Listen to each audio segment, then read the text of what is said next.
Kath and Kate. Boyle and Puckrik. That's a catchy not a rude name, isn't it? Not a rude word. It's very catchy. Or Puckrik, Boyle. What? Puckrik and Boyle.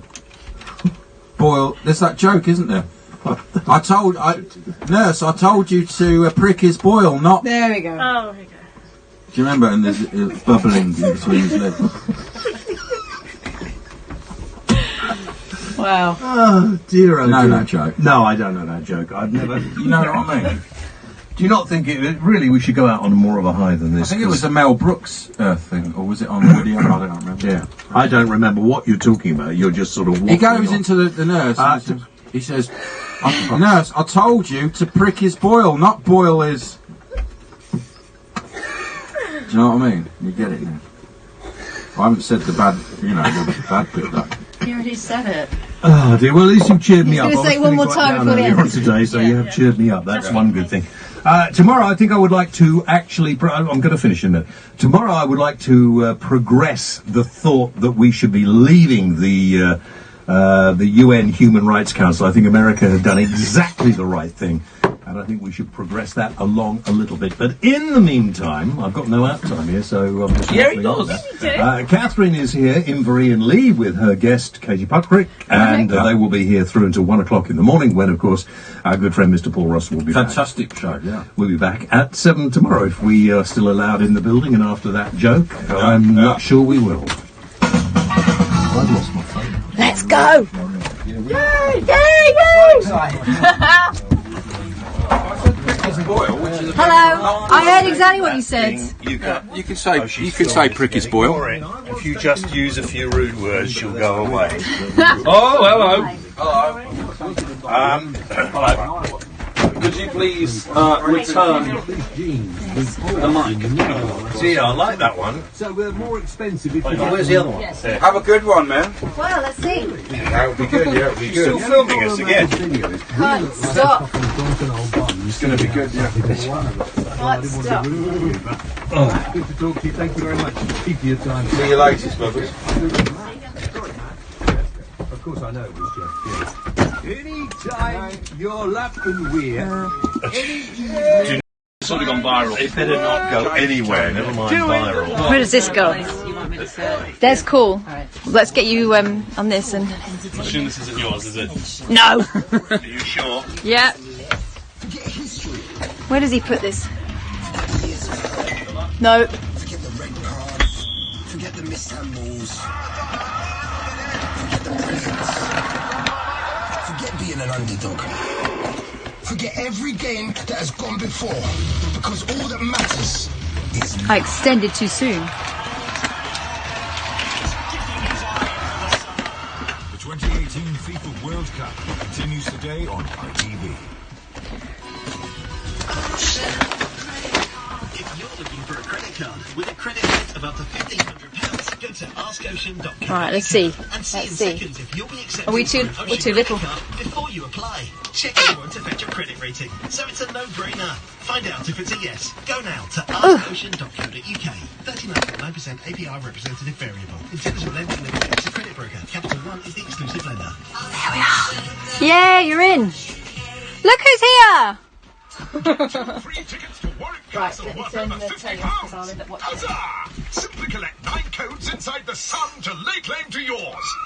Don't miss an offer fit for a king.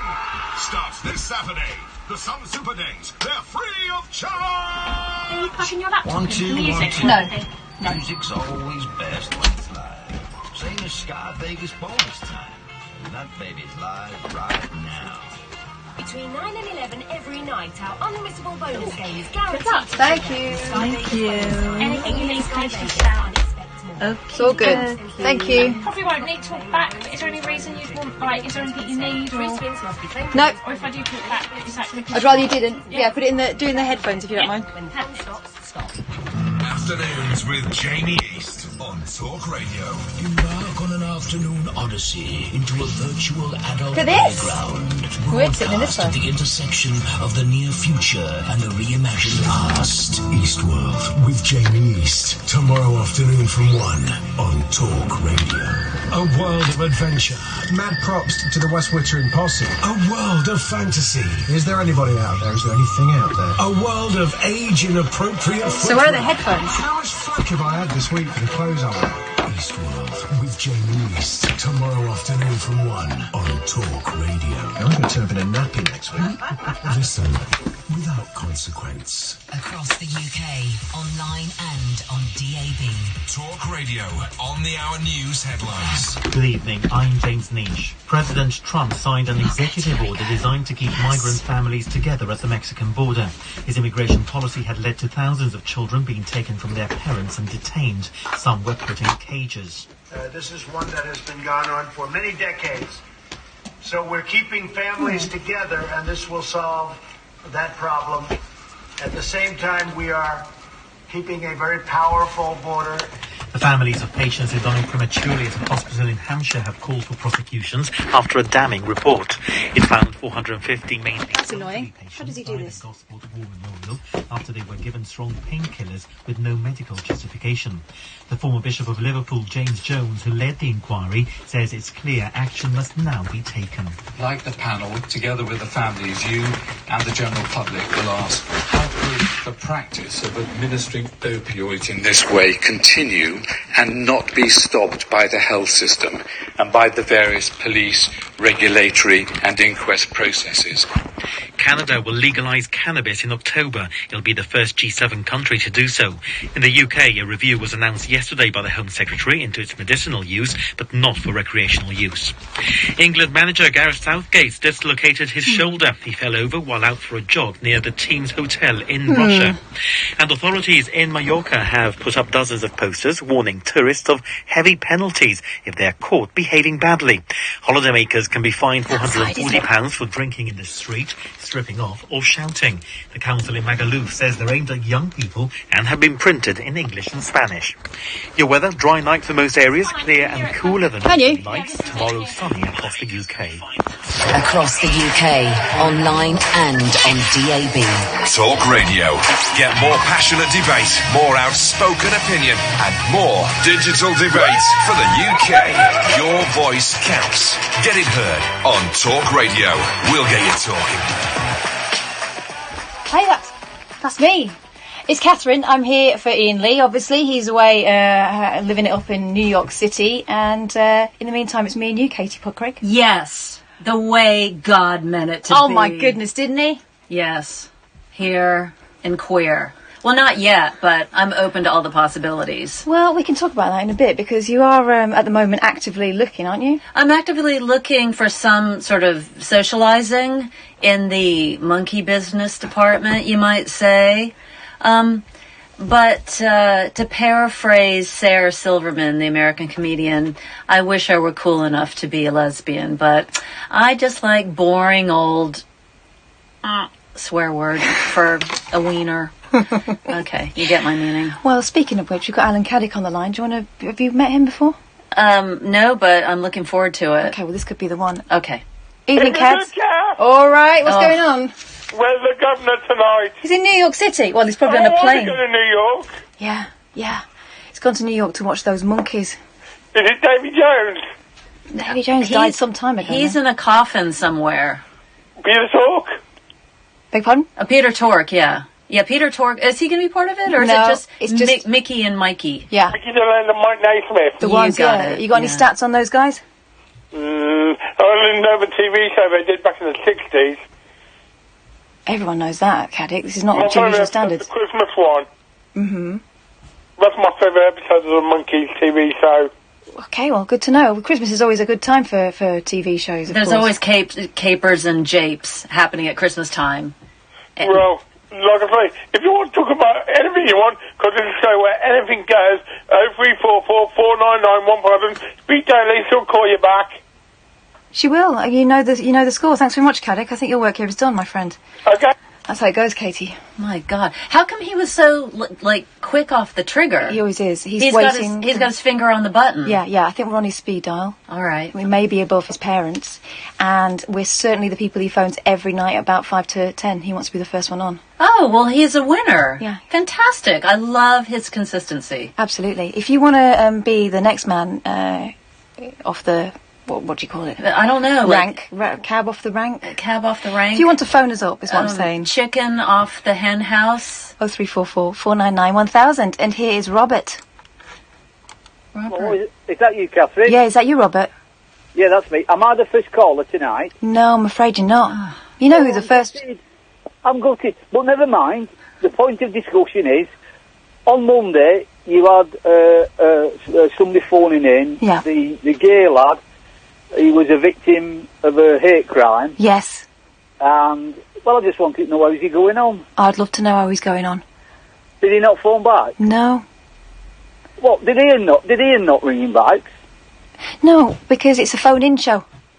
And he didn't phone back? No, he's not phoned back since, but I hope he's all right. Yeah, so do I. He knows where he can come to.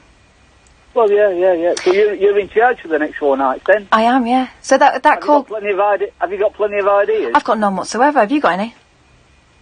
Well, you've sprung it on me. I haven't really thought about it, but did you request?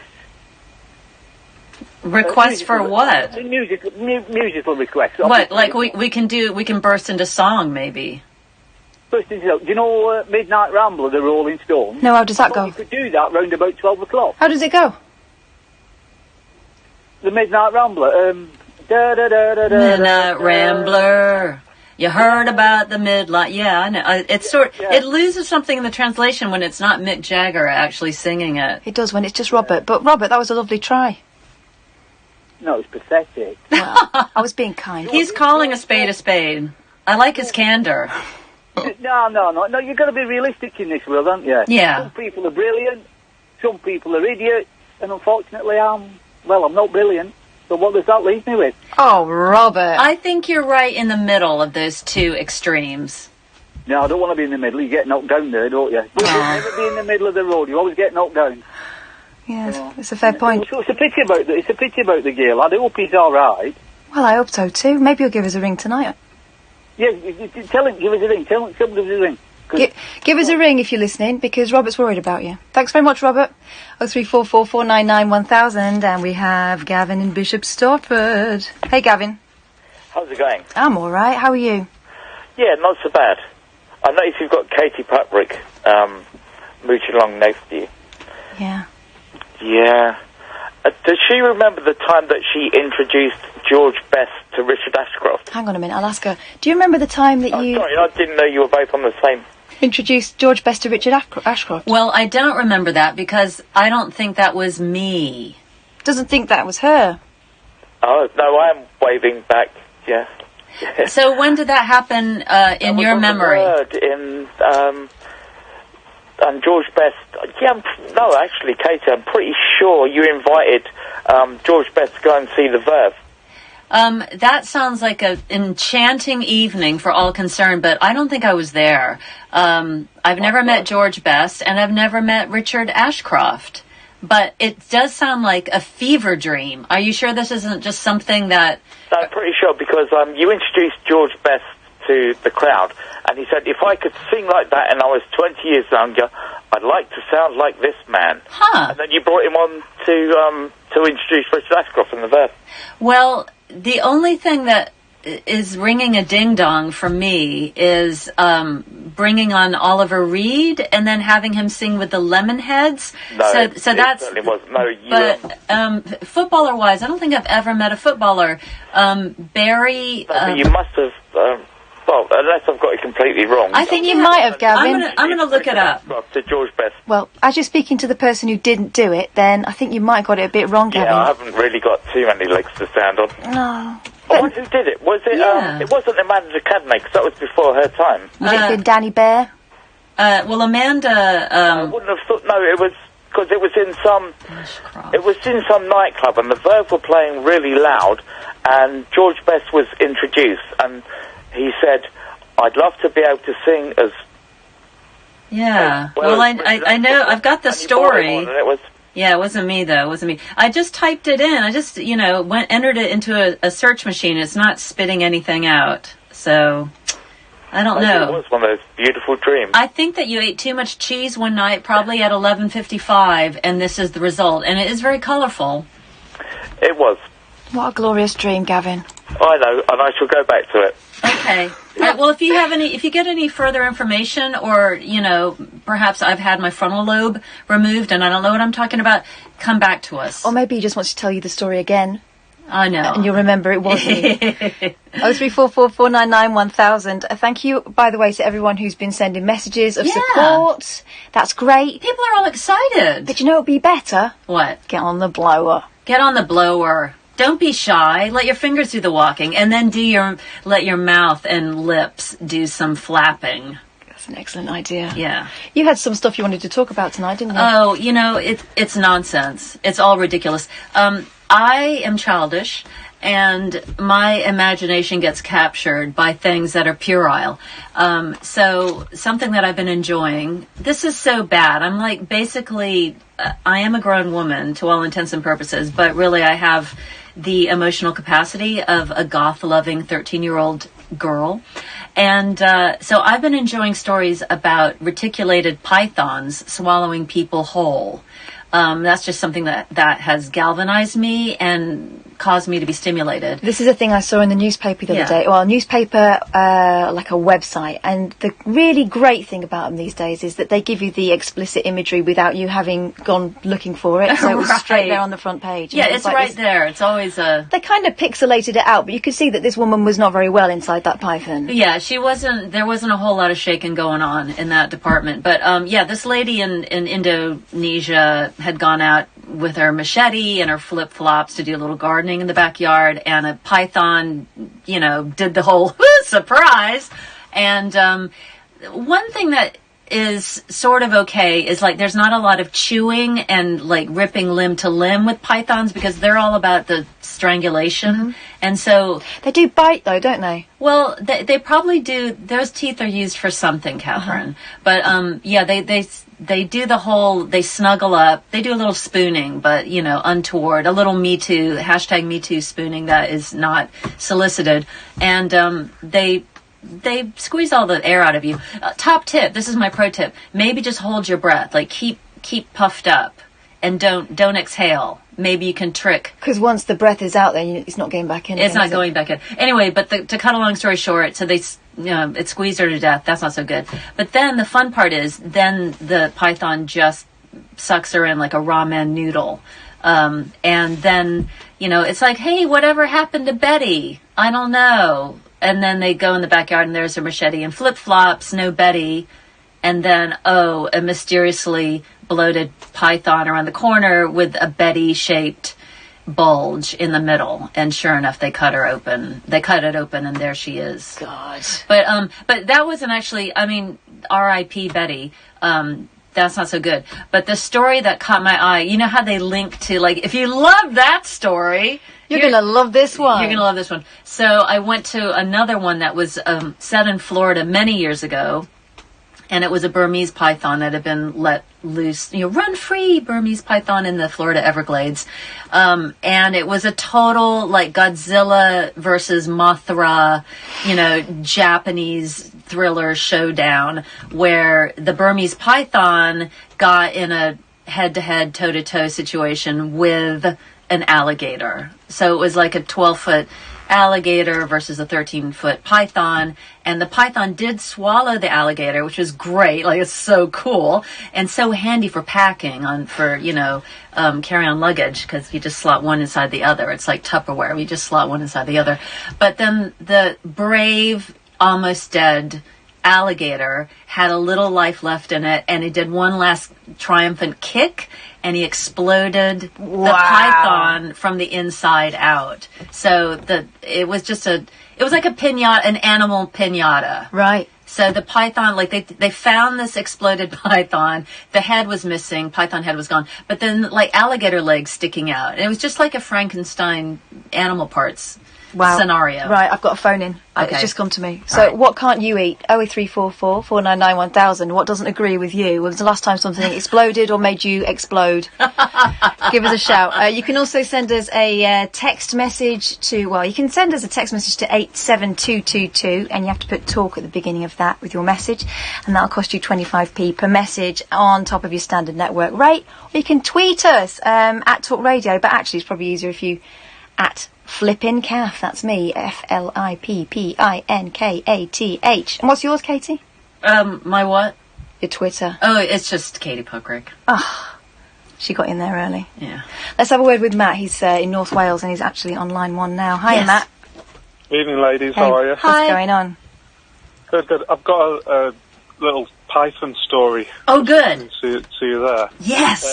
It's a bit scary. Okay. A bit weird, but a friend of a friend has a pet python, or should I say had a pet python. Uh-oh. And it had free reign of the house. Oh, man. Didn't really sleep in its tank or whatever you call them, vivariums, is it? Yeah. Used to sleep in the washing machine and the back of the telly cabinet and stuff. Uh-oh. Anyway, the lady was in bed one evening, and she woke up in early hours of the morning, and the python was laid out in a dead straight line next to her.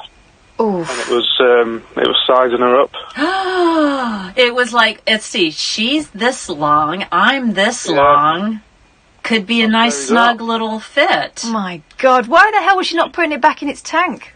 But it just used to go all over the house and do what it wanted to. She'd had it years. And I'm going to say it, snake people are weird. I don't get it. You know, get a puppy, a cute little rabbit, maybe, if you don't mind keeping animals in boxes. Yeah. But a snake... That is a really interesting idea, that the snake was, hello, just coming in for a closer look and maybe even a nibble. Scary, eh? Yeah, really scary. Anyway, she took it to the vets and they actually put it down. Why? Because it had started to turn.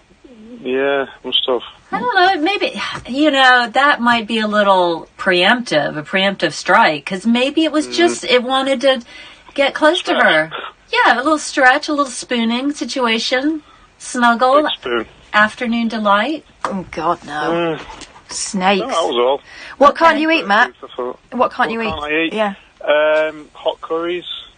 What, just don't like them, or do they? They don't like me. Oh, blimey. Yeah, talk about exploding guts. Yeah. I've got bad bowels as it is, so have you?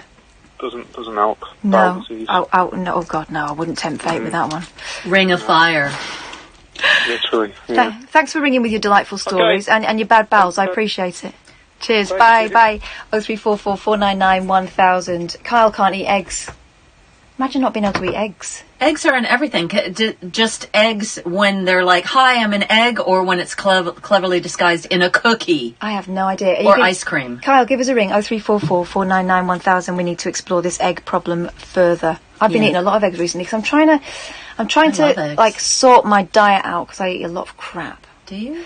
Well, I have up to this point, right? You look so fresh-faced, though. You're not like those cannibals we talked about. Remember, the last time I was on, I was telling you about those cannibals that were eating everybody gradually in their village in Russia somewhere. Oh, yeah. And they got sussed because the guy, it was a couple, him and her, and the cannibal dropped his phone in the middle of the street, and the road workers found photographs of party platters with, heads and fingers. Classic Insta action. Yeah, and anyway, their mugshots, they did not look like their skin was clear. So actually, if you are trying to, eat clean eating, don't eat other human beings. No, don't do that. And if you do, then put a bit of salad with it. Salad is good. Yeah, that is that will right the wrongs. Yeah, you've got to just be careful. Just for everything in balance. Everything in balance. That's right. 0344 499 1000. We are just talking balls as usual. And I have another snake story though. But you're the boss. We're talking balls and we're talking snakes. But if you want to jump in at any point, you're welcome. It's the same drill as usual. 0344 499 1000. You'll get put through to Hayley. Hayley will ring you straight back, so it'll cost you next to nothing. And you'll be on with me and Katie Puckrik, the actual Katie Puckrik. Yeah, dig it. Who's got a thing about snakes at the moment. Yeah, it's a metaphor. Do you want to shoot us one more? Oh, yeah. So So one snake story leads to another. So do you know how when you're a child, you have these irrational fears about like, oh, I'm afraid to use a strange toilet, or it's like a toilet training thing where you think something will come out of the toilet and bite you, bite you in the bum or whatever. Anyway, it turns out the fear is not so irrational, at least for a man in, again, in some part of the world where snakes run free, like Bambi or something. This man, I can't remember what part of the world, like Vietnam or Cambodia or something, was using his squat toilet, i.e. hole in the ground, and, was hunkering in for a good old sit down of a sort. And he felt a sharp searing pain on his penis. And guess what? Whoa. A python, again. They really have their eye on the prize, those pythons. So it came out of the hole in the ground. The wife showed up, thank goodness. She managed to lasso the snake, and blood was everywhere. But he survived with his manhood intact. But yeah, it turned out that the snake had worked his way up through the sewage. So really, if you were feeling confident about toilets, don't now, because there's no telling what could be in there. No, just always check your toilet first. Yeah. And, I don't know, maybe throw something down there first. I don't know what you would... A mouse. A mouse. What is going on with the pythons, though? Why are they going for the bigger stuff? Oh, yeah, why are they going for the bigger stuff? That's the other thing is... because alligators are doing that recently in Florida. They're, like, attacking humans. Wasn't there a lady in Florida recently who was... that was it. She was walking her dog. She decided not to go... Florida, steer clear of Florida. That's my overall advice for everybody. But especially if you have a small dog and you need to exercise it, maybe don't go to the alligator-infested swamps. But I think she actually made a decision like, I'm not going to go to the swampy area. I'm going to go to the park with the lake. Well, guess what? There was a lady eating alligator at the lake and didn't go for the dog. Wow, went for her instead? Yeah, just went for her. And, the dog was barking and no lady. And that's the end of that. But yeah, so they found her arm. They didn't find her, but they found her arm inside that alligator, and it had her tattoos on it. It's like, yeah, that's Jane's former arm. My God. Your Google searches, Katie. It's a problem. Do I need to wipe my computer? Because I think you might need to see someone. I get interested. I have a keen and inquiring mind, Catherine. 0344 499 1000. You're listening to Talk Radio with Katherine Boyle and Katie Puckrik. Yes. Talk Radio, the 21st century dream team of dialogue, debate and discourse. Talk Radio. Give it some lip. Countdown to Brexit on Talk Radio with The Times. Know your times. The clock is ticking as the UK prepares to officially leave the European Union. Listen to the No Nonsense Breakfast with Julia Hartley-Brewer tomorrow morning from 6:30, when she'll be joined by Times journalists to discuss the latest Brexit developments. Don't just be informed, be well informed with debate, analysis and opinion from right across the political spectrum. Countdown to Brexit with Julia Hartley-Brewer, weekday mornings from 6:30 on Talk Radio with The Times.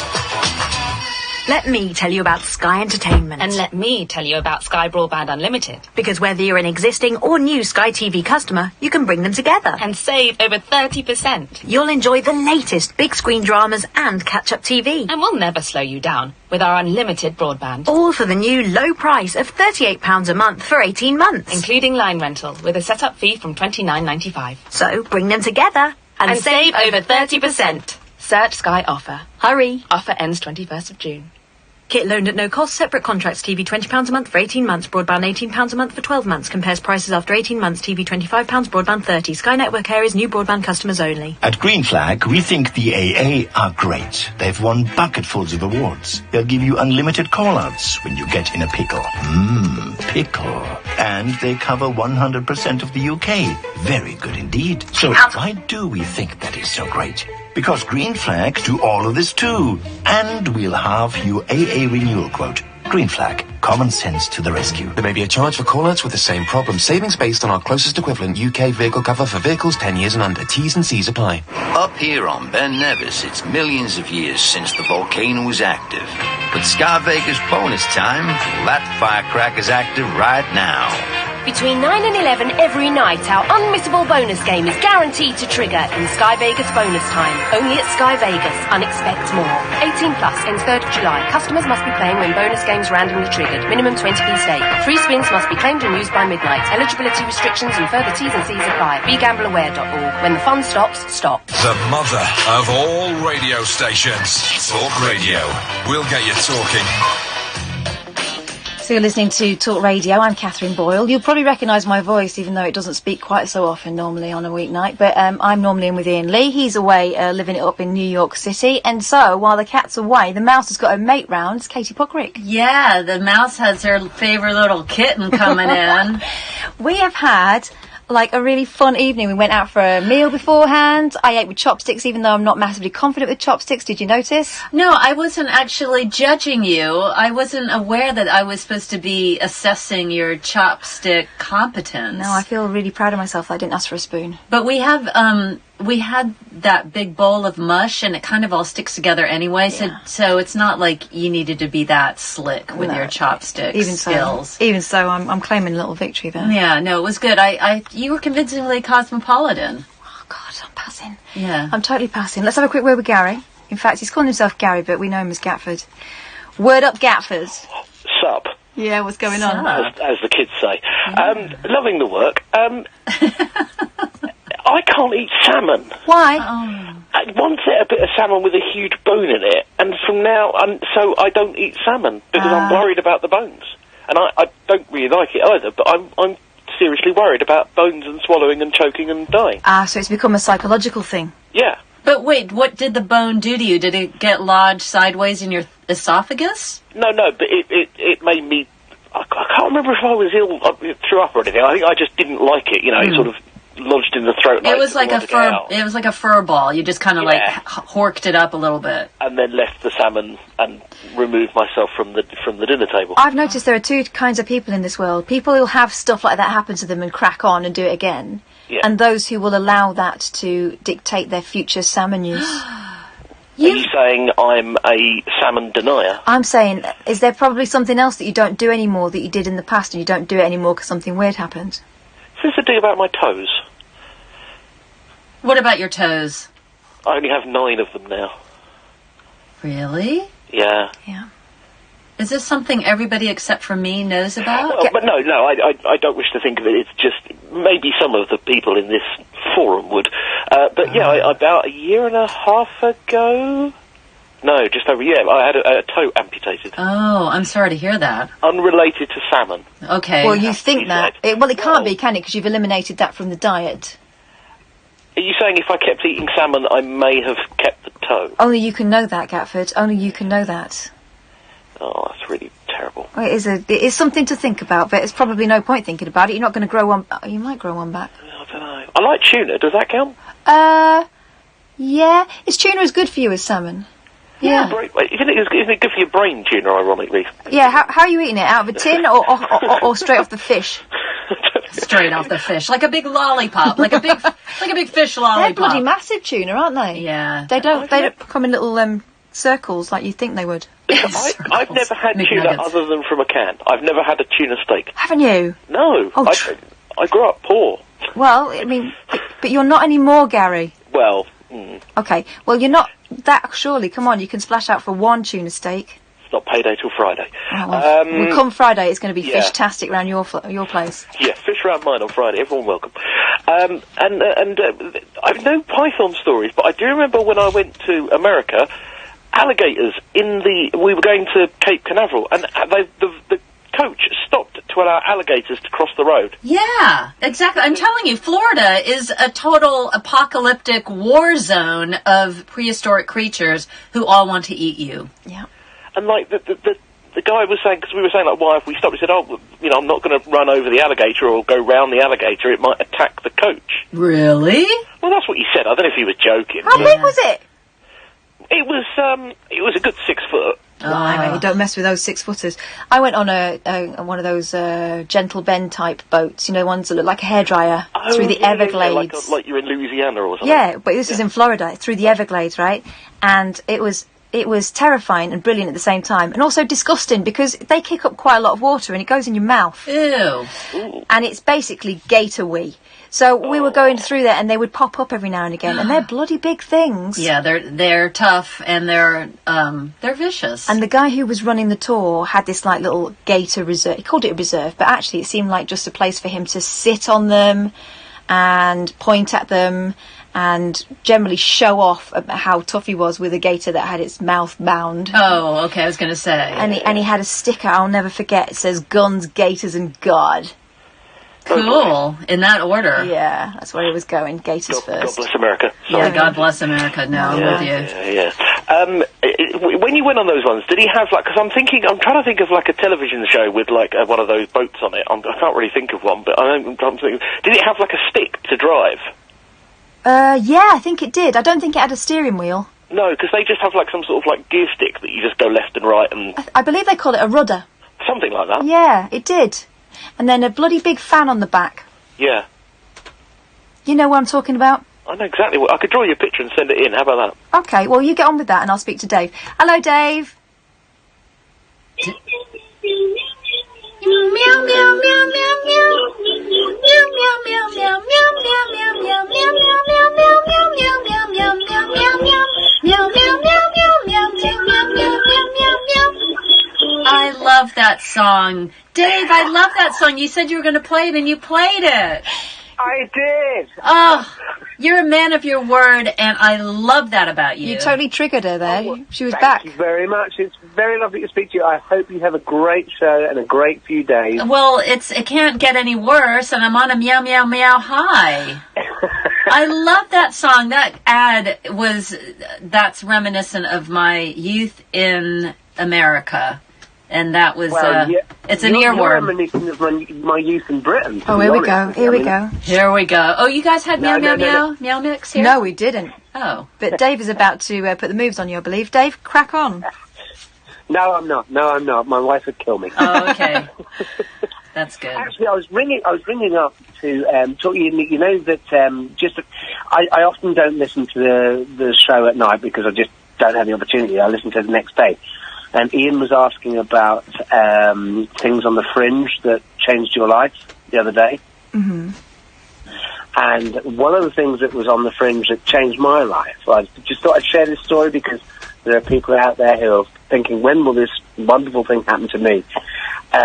I, 30 years ago, got introduced to a band called Runrig. Oh, I've heard of them. Scottish, weren't they? Yeah. They're fantastic, and they were great. And I got introduced to them by my cousins in Scotland, and it was wonderful. And I came back, and I did what everybody else does, which you're not supposed to do, made a tape from the CD, gave it to my friend. And so you killed live music with home taping, that's what you did? I know, we all did, didn't we? We were terrible. We were awful people, pirates. No wonder there's no live music anymore. Totally your fault. Exactly. But I went round his house one day. We were going to go to the Rocky Horror Show, which I didn't really want to go to, but he said, Dave, come along. I've got some tickets, and you can have one. So I went along, and there was this girl there, and she was posh. I was working class. It was very much like the swap roles from Pretty in Pink. And she was lovely, and I was really punching above my weight with this girl, and she said, oh, he put this music on, and she said, that's wonderful, what is it? And he said, oh, it's a band called Runrig, and Dave's got the original, and he'll send you a tape. And so I did. And I also sent her another thing that was on the fringe, which Katie might know, being an American, was a comic strip called Bloom County. Oh, yeah. Uh-huh, yeah. Yeah. Uh-huh. Yeah, with Opus the Penguin and Bill the Cat and all that. Yeah. So I sent her this book, and I said, you might enjoy this because I love it, and and so that was that. And 13 years later, I met her while we were both walking down the aisle of our wedding. Aww. She was the bridesmaid. I know. And we danced. Our first song was a song called "That Final Mile" by Runrig, which is the wedding song. And all of our tables didn't have numbers. They were all named after characters from Bloom County. Oh, that's great. And so this is all because you went to Rocky Horror Picture Show that night? Yep. Yeah, I'd never met that girl before in my life, didn't even know she existed. And it was all because of Run Rig. She heard that band, and I sent her the tape, and then it went from there. So I told my 3 children that apart from, if it wasn't for Run Rig, they wouldn't exist. That's a good story. I like a story with a happy ending. Thanks, Dave. You're welcome. Romantic old thing. Bye-bye. I wasn't expecting that starting out with Meow Mix. I wasn't either, but, you know, he has a good sense of the dramatic. He has a flair for narrative and for building. Yeah. We went from the ridiculous to the sublime. How lovely. Yeah, it was lovely. So that's how some people meet at Rocky Horror. Have you ever been to that Rocky Horror Picture Show? Oh, that was my whole thing when I was a teenager. I was Columbia. I dressed up as the tap dancing, red-haired, I don't know what you'd call her, ingenue, who was crazy about the Meatloaf character who was called Eddie. And because I always wanted to have bright red hair, as a teenager, the only chemicals I could get my hand on to dye my hair was food coloring. So I used to pour this red food coloring in my hair, which by halfway through the Rocky Horror Picture Show, it was streaming down my head in a kind of Dawn of the Dead zombie scenario. It was pretty gory. But yeah, really bad homemade Columbia outfit where I think I got my, gym shorts from class and then sewed some sequins on them and then got my old tap shoes and the food coloring red hair and clown white makeup. But yeah, it was fun. How about you? Did you ever do that? I've been, but I never dressed up. I remember I had a Spanish boyfriend who came over, and it was never quite the same. We were cool in Spain, but when he came over, I don't know, it was something was different. Maybe it was obviously I was probably in love with the city more than I was in love with him. Oh, you were in love with yourself in Spain. Like the Spanish you, the cosmopolitan probably. you. And I was like, oh God, he's come to my world, and it's actually quite boring, isn't it? Right. And he smokes too much. And he used to smoke on the toilet. And he was obsessed with doner kebabs, right?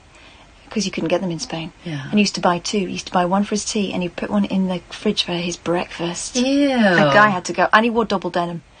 But I did take him to see the Rocky Horror Picture Show, and he said, this is the most British thing I've ever seen. Oh, interesting. Because he said, you're all so uptight about, stuff. And then, of course, by night, all these blokes turn up in stockings and suspenders. Yeah, well, he's probably not wrong about that. Yeah. I saw it in America when I was a teenager. This was...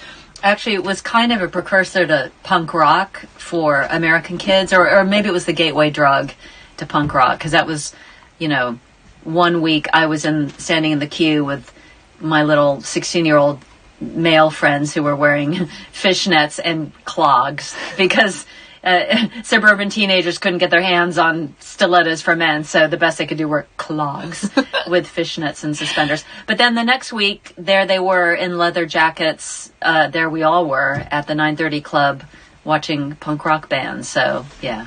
Was it kind of the first, for them, I guess, the first time that they kind of broke out of the, short back and sides, straight lace America thing? It was a way to fly your freak flag. Uh-huh. And this was, I grew up in suburban Virginia, and D.C., Washington, D.C. was the closest city that we'd all go to. And I was part of this whole little crowd that included Henry Rollins, who went on to front Black Flag and is now a bit of a publishing magnate and spoken word artist and radio broadcaster, film actor, all sorts of things. But yeah, Henry used to work at the local ice cream parlor in D.C., and have some little punk bands. I don't think I ever saw him in clogs and suspenders and fishnets at Rocky Horror, but he did that at home. Yeah, he did that at home. He did it on his. He did it off the clock. 03444991000 is a phone number. If you want to give us a ring, you can. Otherwise, we're going to talk balls. I mean, we will do that anyway. Talk balls all night. You're free to give us a ring. You can also text us to 87222. Put talk at the beginning of your message, or you can send us a tweet via at Flipping Kath or at Katie Puckrik. Michael sent us a text message through. Thanks for this, Michael. There was a British woman a few weeks ago who went to, I think, Africa with her fiancé to get married. Oh, yeah. But while there, she was attacked by a crocodile and had her arm bitten off. They still got married. Oh, I saw that story. That. Yeah. Didn't he save her? I think so. Did he fight the thing off? I'm pretty sure he did. Oh, I remember that story. Yeah, it was. That is talk about a monkey wrench in the works. Well, I guess I won't forget that honeymoon. But yeah, he talk about through better or worse. They've already had the worst, so things can only get better. We'd hope. We're also asking what. I've completely forgotten my train of thought. We're also asking what can't you eat after the alligator that managed to bust its way out of a massive python. Pythons as well are looming large in tonight's show. Yeah, I don't know. They captured my imagination, but yeah, that alligator. I think it was like a size differential problem. You know, the classic. Your eyes are bigger than your. What is it? Your eyes are bigger than your stomach? Your eyes are bigger than your head? Your belly, yeah. Your belly? Yeah, so that python looked at the alligator and thought, I can have that. And then he exploded, which, you know, I always suspected that might be a possibility after the third helping of ice cream. And now I know that it is a distinct threat. Yeah, the thing is about that ice cream, I mean, in this situation with the alligator, is that you're eating something that is an armoured car, isn't it? Yeah. So it's used to doing stuff with you. I don't know how much... Dear listener, you know about pythons. I know very little, but what I do know is that they'll kind of grip you, squash you, till you are you're completely out of it, and then they'll swallow you whole. Right? Yeah. They don't tend to bite you up to be. No, they do. They do the kind of digesting. It's passive digesting. What like saliva, like total weaponized saliva will dissolve you like an acid bath. But it turns out that alligators are too crunchy. It also, I think it just had a nervous reaction, or like when chickens get their heads cut off but they can still run around, that idea I've been told. But yeah, this alligator still had a little life in it and did a little kung fu kick out of the side of the python. Man alive. And, so what can't you eat? 03444991000. You're listening to Talk Radio with me, Katherine Boyle, and Katie Puckrik. Across the UK, online and on DAB. A new kind of talk radio. We'll get you talking. Person's dog, every single sizing fresh him up. Tesco berry, absolutely so he all said of them they're sizing are up his leg. hand-picked and He's chilled sizing up his leg to within eat 60 it. minutes like for the ripeness. python. I'd love to show you them. Why all on earth would you allow a flipping deliciously python juicy. to... Yeah. But this is the radio. It's a daft Sleep place in to the show you wash how back. good I mean, they God. look. Food Love Stories, brought to you by Tesco. Forget history. Forget the years of hurt. Forget the red cards. Forget the missed handballs. Forget the brilliance. Forget being an underdog. Forget every game that has gone before, because all that matters is now. Harry Kane, England's main goal-getter, is getting his eye in for the summer. The 2018 FIFA World Cup continues today on ITV. This is the sound of a great family day out at Alton Towers Resort. Days out are even better when they're half price. We're with you. With British Gas Rewards, you can enjoy 50% off top UK attractions. British Gas Rewards. Join today. Terms and date exclusions apply. 1 2 1 2. Music's always best when it's live. Same as Sky Vegas bonus time. And that baby's live right now. Between 9 and 11 every night, our unmissable bonus game is guaranteed to trigger in Sky Vegas bonus time. Only at Sky Vegas. Unexpect more. 18 plus, ends 3rd of July. Customers must be playing when bonus games randomly triggered. Minimum 20p stake. Free spins must be claimed and used by midnight. Eligibility restrictions and further T's and C's apply. BeGambleAware.org. When the fun stops, stop. At Wickes, starting Friday, there's buy one, get one free on all wood care, including great brands like Ronseal and Cuprinol. Visit wicks.co.uk. T's and C's apply. And here at the Construction Site Cup, the contractor team is down to 10 men. But wait, they're bringing on a super subby. A few, in fact. Brickies, Sparkies, Chippies. What a hat trick! Looks like this contractor and these subcontractors used some great tactics and went to supersubby.com, where contractors find subbies and subbies find contractors by skills, location and trade. It's free for subbies with a 3-month free trial for contractors. So download the free app or visit supersubby.com. Super Subby, the new smarter way to find site work or workers. George McTavish, Neephead Galloway, you have been found guilty of presenting dangerously compelling radio. How do you plead? Guilty. fast charged. Never said that before. The mother of all talk shows with George Galloway. Join me for 3 hours of double galvanized opinion, supercharged debate, and highly energized crystalline vision. Radio Free Galloway. Knock me right down and I'll bounce right back. The mother of all talk shows with George Galloway. Innocent until proven guilty. Friday nights from 7 On the nation's new home of sizzling debate. Talk Radio. Maybe you can't handle the truth. Across the UK, online and on DAB. Talk Radio. Right, so tonight I'm asking you about stuff you can't eat and stuff you've stopped doing because last time something weird happened. 0344 499 1000. Also, I think I might smell a plasticine. Right, I bought this stuff on your recommendation. Katie, you're nuts about scent, aren't you? Yeah. So I have a YouTube channel and a blog called Katie Puckrik Smells, and I discuss perfume, and I also write about it across various publications. So I bought this stuff kind of on your recommendation. Yeah.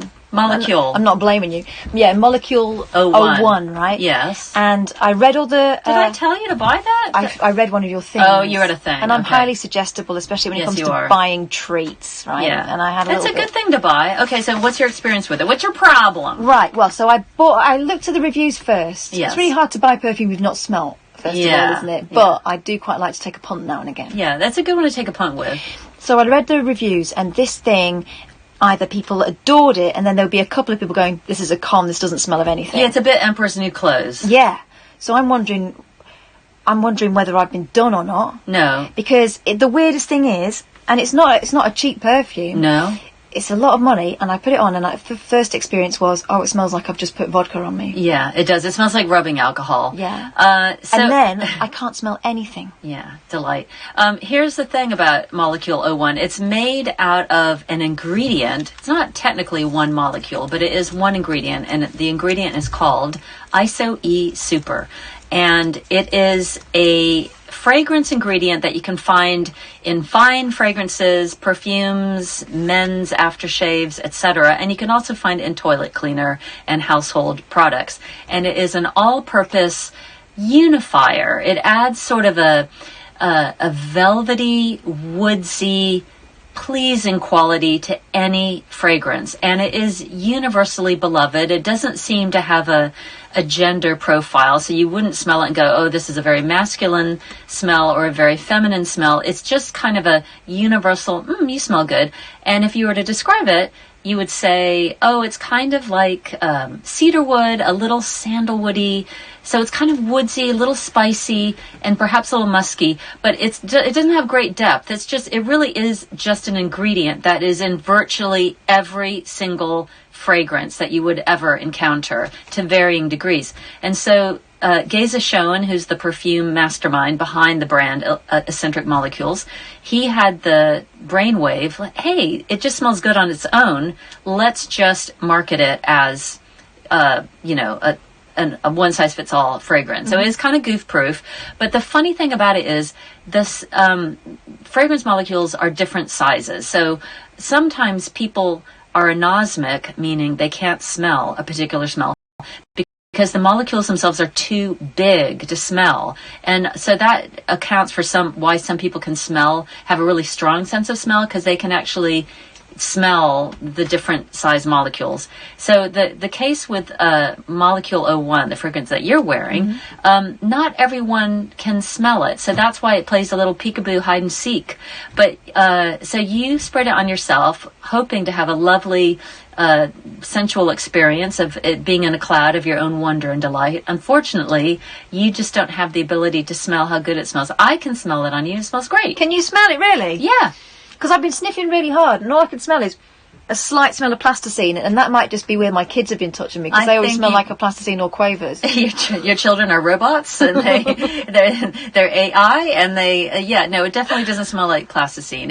I will say that when you first spray it on, and this goes for most fragrances, they will smell alcohol-y, because alcohol is the carrier fluid for fragrances, but particularly with Iso-E Super, Molecule 01, it does smell rubbing alcoholish, but what the mistake people make with that fragrance is, I can't smell it, and then they keep spraying and spraying. They overspray, and then it's really pongtastic, and they overdo it. But I guarantee you, if you sprayed some on a t-shirt and then put it in the washer and the dryer, you would still smell it. You take it out of the dryer and you can still smell it. So it's very, very persistent. Wow. I've got to be careful then. Yeah, it's definitely like a space age fragrance.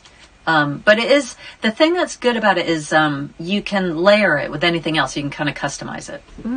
Don't get me started on talking about smells. I already did. Uh-oh. And if you want to read more or see more, you've got this YouTube channel, right? Yeah, so if you go, actually just go to my website, which is Katie Puckrik Smells. It's my blog. And then if I ever do any videos, which I have to say I've been kind of goofing off for a few years. I'm on an extended hiatus, and it's called Laziness.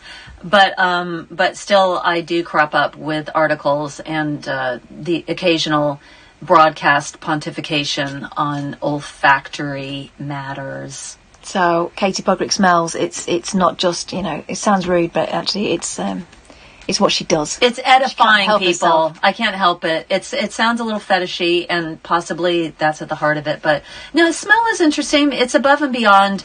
A lovely cloud of pleasure that you can surround yourself with. I mean, of course, that's part of it. But also, it's just interesting psychologically to think about, how comforted or disturbed we can be by different smells. I used to know someone who couldn't smell or taste, because they're linked, aren't they? Yes. So I don't know what happened. I think she might have had a blow to the face or something. Oh, dear. As a kid. Yes. But it knocked out her sense of smell and taste. Terrible. And she used to make the most disgusting looking cakes. I did wonder sometimes whether she could see very well, because she seemed to compensate with the lack of taste. I don't know if the cakes never tasted of much, but they were always like a ridiculous colour, or, she went nuts with the old colouring. Yeah, no, because the thing about... taste, probably about 90% of taste is informed by your sense of smell. And, I mean, which anyone can experience. If you have a cold, you suddenly don't have any pleasure from food. But also, if you can't smell, you don't have pleasure from sex, from, you can't... You're part of the environment. Your surrounding world is locked off and blocked off to you. Because you can't take it in. And there's actually studies that show that people are... more prone to depression and have a shorter lifespan. Like, it's not great to not be able to smell. God. For a lot of different reasons. Wow. Okay, well, we will talk more about stuff. Right. If anyone else has tried this perfume as well, can you smell it on yourself, or am I going to have to squirt it on someone else? You might. It's a funny thing. What you can do is squirt it in the air, or squirt it in the room, or on a pillow or something. Leave the room, come back in, and you'll smell it. Smell it. Yeah. Okay, as long as I've not... Just twirl it, like spray it on yourself and twirl around and go... try and catch that smell. Right, cool. I will definitely have a little go with that. 0344 499 1000. You're listening to Talk Radio with me, Katherine Boyle, and I've got Katie Puckrik in the studio. Katie Puckrik is a person who I picked up in a record shop. Yes, you did. You approached me in a very bold fashion. Not like me at all, actually. It was totally like you. We had a run up though, because we'd seen you the day before at some sort of event. And the Sparks event. Yeah, and both been kind of elbowing each other to say, go and say hello to her, but neither of us did. I wish you had, because I was a bit lonely. I felt like self-conscious and lonely. I was sitting right in front of Ron and Russell Nail. Who are your pals, of course. Yeah, they're my pals, of course. But they had, they were on the stage. They were being interviewed by the Silver Fox, known as Matt Everett from Six Music. And I was sitting there thinking, why aren't I doing this interview? And then it turns out that you and Iain were scoping me out. We were scoping you out. And then so when we saw you again, it was like, right, this time we're not messing around. We're going to go and have a word with her. And I liked you. Now we can't shake you. You can't. I'm so... You didn't know how easy and available I was. Because that was the thing. You guys came up to me at the Sparks Inn store that was happening at Rough Trade the next night and said... And I remember Iain was so, overcome with shyness. Like, you were making all the moves. You were the flirty Fisher, and he was there just going nodding assent. Well, he's hugely socially awkward. Is he now? Yeah. So he talks a good game on air, but actually in real life, I'm the one who goes and finds. Yes. Well, there's hunting and gathering, and then there's then there's the eating, the consuming of what's been hunted and gathered. And that's what we're doing tonight, of course. Yes. 0344 499 1000. And here's another thing. Okay. And I can't help you with this, but we were talking about it earlier on. Okay. Dating. Yeah. Right. So I don't think I ever really properly dated. I just did the 90s thing of got drunk and fell into people's mouths. Oh, yeah. Discos. I never did that. Didn't you? It wasn't a very good or discriminatory way to pick a partner, to be honest. And is it just that the both of you are inebriated, Yeah. and then it's just like, oh, we don't have to make any choices? Yeah, it's about drunkenness and proximity for the most part. Well, and willingness, of course. You know, they have to not move out of the way when you fall. But this thing of dating these days, it's all like, people going on Twitter and people do on Twitter, but Tinder and all these different things. It's a whole new world, and you've found yourself in it, haven't you? Well, no, we've spoken about this before, but I'm certainly in the market for a gentleman friend, and I wouldn't be averse to kissing somebody. That would be nice. I mean, especially if they wanted to kiss me back, that'd be great. But the idea of going on some sort of platform where you're advertising your wares is daunting, because of course it just adds that rejection button to the whole mix. I mean, that's for some reason, if it's in person, I feel like you can size up the person and you can read the body language and hear the language, and you can kind of let each other down easy because we're all adults, and you can kind of how to not hurt people's feelings. But somehow when it's depersonalized and it's turned into this transaction, this consumer transaction of dating websites, my fear is that people get objectified, and that you just kind of go next, pass. Absolutely, because a lot of these things, it's all about the photo, isn't it? It's all about the photo. Yeah. What if you get a really crappy photo? Well, or you get a brilliant photo that looks absolutely nothing like you. Yeah, that's the other problem. I knew the other thing is you kind of have to have stamina. I knew this man who he was so efficient about. I mean, he was a TV producer anyway, so I think he kind of produced his dating life. And so what he would do is he would line up, coffee, lunch, after lunch coffee, pre-dinner drink, dinner, post-dinner drink with like 6 different guys, and then just like a lot 10 minutes, except I guess dinner could be allotted half an hour, but he would just plow through. Wow. It was like an interview process. Where's the fun in that? I mean, was there any time scheduled for that? The fun, yeah, I don't know. I mean, it's certainly efficient, but it seems exhausting. And then the other thing is, you wonder if there's just crazy people. I mean, I was saying to you at dinner that I know this great guy. He's actually my pen pal on my perfume website.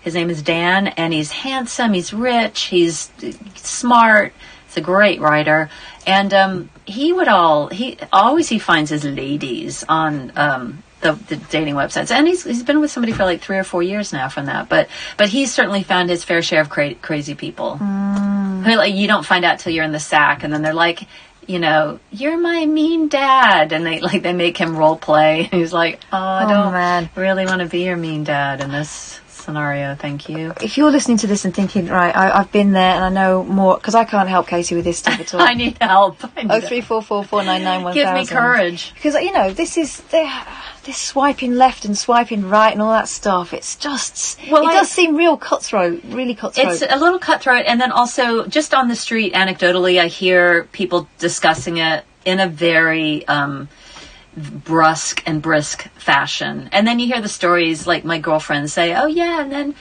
they're texting me at 4 a.m. because they want to hook up, and I'm thinking, I believe that's called a booty call. Is that what they're calling it? I don't like I call it as a flaming cheek. If you're asleep, you're asleep. Yeah, that's right. I'm off the clock. So 03444991000. Need your help on this one. What on earth is a girl to do? And how do you meet someone these days? You get to the point where you're no longer going to clubs and getting sloshed and falling into people. How do you do it? I have. Can I tell you my next story, or are we talking to a lovely listener? We're talking to a lovely listener, okay, good. And I'm about to go to the news. Okay. So hold fire, Katie Puckrik. I'll hold fire. And I'll hear from you soon. 03444991000. Talk Radio. Contact Talk Radio. Call 0344 499 1000. Text Talk and your message to 87222. Text costs 25p plus your standard network rate. Or you can tweet us at Talk Radio. Talk Radio. We'll get you talking. Get 2 free tickets to Warwick No, Castle worth over £50. Huzzah! Simply collect 9 codes inside the sun to lay claim to yours. Don't miss. this on YouTube. I once dated a girl who took me back to hers on the second date, sat down on the sofa, and out walked her partner, who then eventually revealed they wanted me to take part in the three-way. Around 90 seconds, and you're done. Seriously, Man that's alive. how little time it takes to shave your head with the all-new Pitbull that's a from Skull dicey Shaver. one to spring No on you. nicks, no cuts, no problem. You can shave your face or head, wet or dry. Pitbull from Skull Shaver just does the job. It's the perfect Father's Day gift too, or the perfect you gift. Whatever. Save 10% right now. Go to skullshaver.com and use promo code radio. Skull Shaver. With the drinks taste heavy like metal. summer. Because you have too much testosterone and you are bald. Blasting some hip hop. Wow. And Cutie Cute Face says, summer feels like driving with the top down. Sunshine emoji. Sunshine emoji. So, the Raspberry Ripple Ice Cooler, a cool and creamy drink with a raspberry flavour swirl, tastes like sunshine emojis. And it's only $1.99. McCafe Ice at McDonald's. Served until the 4th of September. Subject to availability, price and participation may vary. At Green Flag, we think the AA are great. They've won bucketfuls of awards. They'll give you unlimited call-outs when you get in a pickle. Pickle. And they cover 100% of the UK. Very good indeed. So why do we think that is so great? Because Green Flag do all of this too. And we'll have your AA renewal quote. Green Flag. Common sense to the rescue. There may be a charge for call-outs with the same problem. Savings based on our closest equivalent UK vehicle cover for vehicles 10 years and under. T's and C's apply. Up here on Ben Nevis, it's millions of years since the volcano was active. But Sky Vegas bonus time, well, that firecracker's active right now. Between 9 and 11 every night, our unmissable bonus game is guaranteed to trigger in Sky Vegas bonus time. Only at Sky Vegas. Unexpect more. 18 plus, ends 3rd of July. Customers must be playing when bonus games randomly triggered. Minimum 20p stake. Free spins must be claimed and used by midnight. Eligibility restrictions and further T's and C's apply. BeGambleAware.org. When the fun stops, stop. Across the UK, online and on DAB. Talk Radio, on the hour news headlines. Good evening, I'm James Nish. Donald Trump signed an executive order ending the separation of migrant families in the US southern border. It's after global criticism of his zero-tolerance immigration policy, which has seen young children taken away from their parents and detained in cages. Meanwhile, Harry Potter star Jason Isaacs has told Talk Radio he wants people to speak to refugees. He's met migrants from Africa and Italy recently while working with the British Red Cross.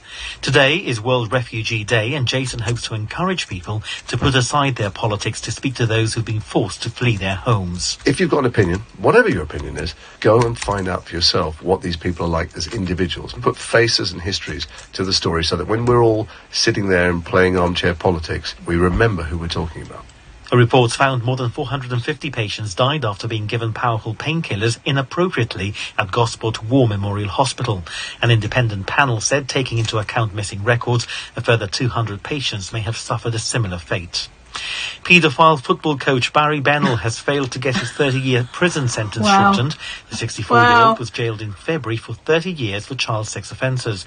Lady Justice Hallett at the Court of Appeal rejected his challenge. The offences were so serious. What the timescale so extended. Oh, it's aggravating it's the sound. factors so numerous, and the mitigation so limited that it would be wrong for this court to interfere with the sentence. And British Airways cancelled a batch of tickets it accidentally sold at well below their proper price. Some flights to the Middle East were being offered for £1 plus taxes. Nice. Money-saving expert, which had complaints about the refund, says BA's offered each traveller a £100 voucher instead. Your weather, dry night for most areas, clear and cooler than recent nights. Tomorrow, sunny across the UK. Across the UK, online and on DAB. Talk Radio. Get more passionate debate, more outspoken opinion, and more digital debate for the UK. Your voice counts. Get it heard on Talk Radio. We'll get you talking. So if you meet someone online, are they always going to be crackers or someone that you wouldn't speak to in real life? That's the big question. Yeah, I mean, the blind leading the blind here, because I have not done that. I'm afraid to, but I think I'm very old-fashioned. I think I'm stuck in the 20th century. Well, listen, when we were younger, when I was single, people that met online were always weird. Yeah, it was also kind of the start of it all, wasn't it? Well, it was also like specialty groups, like Christians looking to meet other Christians, or teddy bear fanciers, or like totally niche. So you did need to kind of dig a little deeper. But now in our busy multitasking life, and we're already on the computer anyway, it's not such a big deal. No, apparently not. But I'm wondering whether it's going to make a move from online to real life again, because everything's cyclical, isn't it? Yeah, I like real life. I'm a fan of reality and being able to smell the person and see them and size them up. So important. Yeah, I did meet somebody. I mean, that's the thing, is that I'm always keeping my eyes open, but at a certain point, people are paired up. So that's kind of the problem now. At the peak of my whatever I have to offer, I'm not sure what that is, but I'm sure it's the peak. I can tell you that much. Yeah, people are kind of paired up. So you're either waiting for people to pop their clogs or to break up. Yeah. So it's not very positive. You think you're waiting for people to die. No, it does go in waves, though. I've noticed that, it seems to be that everyone gets married around the same time. They start popping out kids at the same time. And I'm waiting for phase 3, when everyone's going to start deciding they can't stand each other anymore. It's going to happen. Phase 3. It's going to happen. Yeah. Phase 3. Well, I mean, I was. Here's the thing with me is that I'm divorced, so I'm sort of coming through the other end. So that's the weird thing, is having to reinvent or rediscover what your dating persona is as an adult, because it's one thing, like you said, when you're young and you're just kind of like stumbling from one to the next. Yeah, stumbling one to the next. I'm not so sure about that. I don't think I was ever that sort of confident, but. No. I wasn't. I always went out with someone for ages, and then we'd split up, and then I'd go out with someone else for ages. You know what? Come to mention, I had a little phase of being very kind of free and easy, very Sex in the City, when I was 19 years old. But here's the thing. This may have been the key to my success, my social success. I was in a plaster body cast. What? What? I was very popular with the boys, and I was in a plaster body cast. So I had back surgery. I had major back surgery when I was a teenager. I had spine curvature, scoliosis, and they had to get in there and damage my vertebrae and stick a metal rod in there. So I am bionic, so that's great. And I'm an inch taller, so I like to say it's cosmetic surgery. But I was in this 15-pound plaster body cast. It looked like the kind of thing that Grace Jones would have worn, but maybe not as sleek and beautiful. And it went from my armpits right down to the tops of my thighs, so I looked kind of like a walking dustbin. Wow. But do you think it gave you extra confidence? You thought, well, what the hell? I think, I don't know what it was. Armor. It was armor. Yeah, did it give me confidence? Funny. Yeah, I used to go, that was the time where I was really hitting, I was into my music, and I was going down to Nightclub 930 in DC, where all these great punk bands and new wave bands were, and I still danced. I did a lot of fancy footwork, but yeah, I certainly had a few beaux at that time. Wonder what the secret was. Maybe they were fetishists. Maybe they were. Maybe you were easier to catch. It was easier to catch, and it was like cow tipping. Once they pushed me over, I couldn't get back up, so... Isn't that weird, though? I often wonder how people realise that they've got a fetish, right? Because in fact, I read this thing earlier on. Yeah. Meet the normal tax-paying citizens with pony fetishes. I mean, that is not an accidental thing to happen across, is it? That's pretty precise. Who show jump dressed like horses. It's a group in Louisiana. They compete in pony play competitions while dressed in saucy horse gear, including mouth gags, face masks, fishnet stockings, latex, leather whips and chains. Okay, so they're not dressed like, they're not plushies, because, the plushie crowd are kind of more like cuddly toys. Yeah, the furries. Yeah, the furries. So these guys are more like, oh, I like the harnesses props. And... Yeah. Oh, it's funny you should say that, because in my aforementioned punk rock years, one of my looks was a high ponytail, propped up in the back of my head, and then I would grip a horse bit between my teeth, and then I would tie it up to my ponytail. But that wasn't pony play. I mean, that was me just trying to look hard, because I did just look like a Catholic schoolgirl, so I was trying to toughen up my look. You weren't trying to entice anyone to take you over the jumps. No, I really did not want to, hit that bale of hay. This group apparently claimed to be vanilla between Monday to Friday, and on the weekends they love strapping on their stirrups and saddling up for 2 days of pony play. So wait, just some people are the ponies and some people are the riders, or is everyone the pony? I'm guessing, because I know that they take turns. I've heard of the puppy thing. What's the puppy thing? Oh gosh, some people are puppies. And they will, they'll be puppies. So they'll wee on your shoe? They'll do all that stuff. You take them for walks, you throw things, they'll bring it back. A lot of it is about the sort of infantile and the harnessing. This is the closest I can come to that. I'm trying to help you in your quest for knowledge, man. Quest for knowledge, yes. So the other day I was at the dentist. It occurred to, I was in this scenario that I thought if I were a different kind of person, this could be my new fetish. But I was getting fitted for a mouth guard because I grind my teeth. And I have such strong jaws. Turns out that your masseter muscles are the strongest muscle in your body. You should have kept that bit. Yeah, well, that's how I got in this predicament. So my lovely dentist was making me a mouth guard. And so in order to do that, you have to bite into this disgusting, talk about plasticine, this tray filled with this blue goo, and it makes a mold. And then they send it to the lab. But so she, forces this thing into my mouth, and then I have to bite on it. It tastes terrible. And then she tenderly wiped my face with a baby wipe, which I couldn't talk or move or anything. And she's just very tenderly wiping off the blue plasticine that stuck to my face. And I just thought, this is like being a toddler with spag bowl on my face. And then I thought, some people they would pay for this to happen to them. This is how it starts. In fact, I did pay her, so I am that person. You are. You're a punter. No. So you paid to be wiped clean by a strange woman. A strange woman. It was very soothing. I felt very tranquil. Did you feel looked after? I felt looked after. I felt looked after. But those pony play people are not being looked after. I mean, they're being ridden hard. They're being ridden hard and put away wet. Do they ever get prizes? Do they get a blue ribbon? I'm guessing that they. I would be in it. Rosettes involved. Yeah, Rosette. I mean, because I'm competitive, and I would want to know that I could win. Here we go. This is one of them. Our outfits that we make are based off of a bio horse equipment, or made from horse equipment that's been rearranged to fit humans. It can get pretty costly, so people are very proud of the outfits they put together.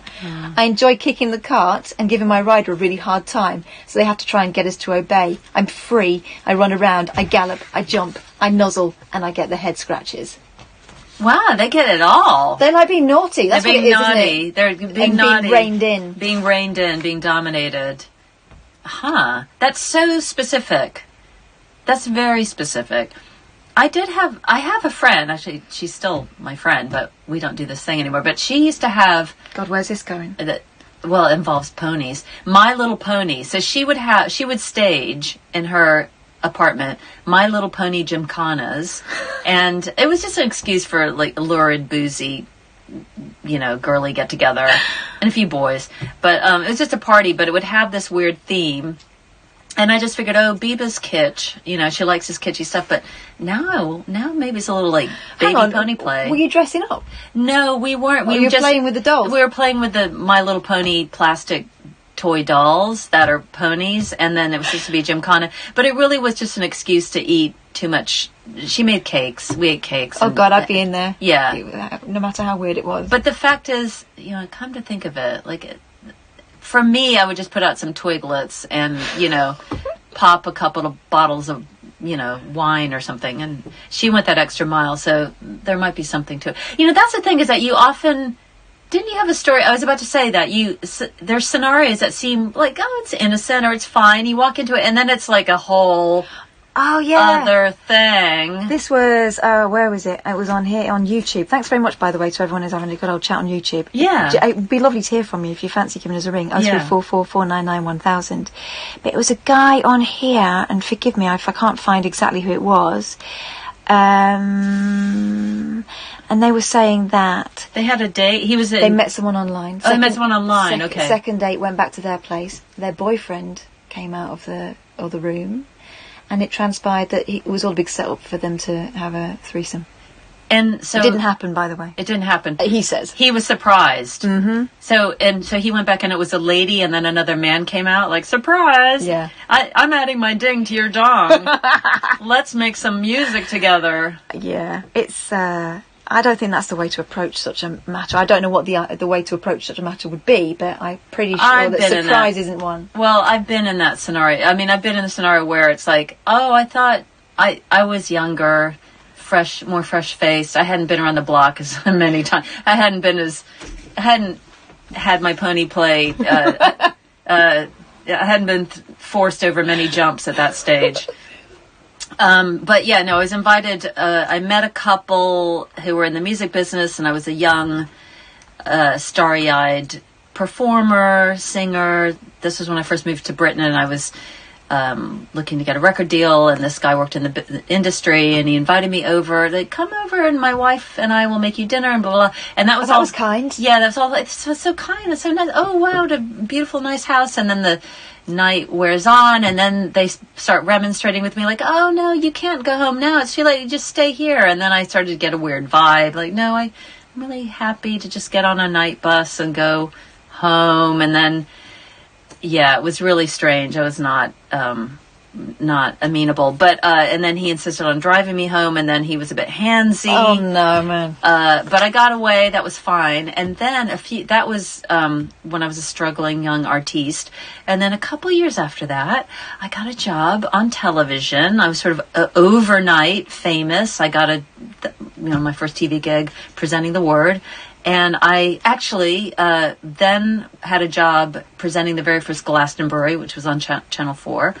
And this man in question, walked into my dressing room. Yes. Because there he was. It was Mr. Music, but he was a big-time manager. And so he walked in like, ta-da, surprise.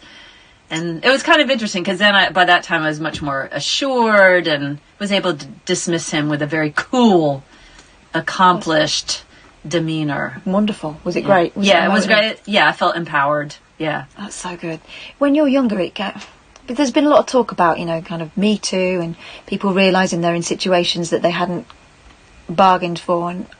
And for a long time, I think women have kind of put it down to, filed it under crap that you go through because it goes with being a woman, right? I'm quite pleased that now people are standing up for themselves. Well, yeah. I mean, it's kind of just like common sense meets self-awareness, emotional intelligence. The confidence to say, do you know what? If it feels wrong, it probably is. Yeah, it's a boundaries thing, which I have to say, personally, it took me a while to have that kind of confidence to go, oh, no, I don't like that. Yeah, because I've been in situations where you think, this feels weird and I'm going to avoid this person in future, but what would I report? They haven't done anything. Yeah. It's been like space invasion or...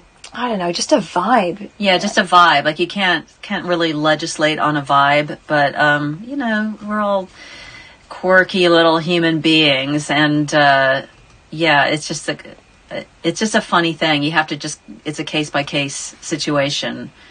It's a funny one. I've never re-encountered someone who made me feel like that again, and I do wonder what would happen if I did. Now I'm an older person. Maybe a bit more self-assured.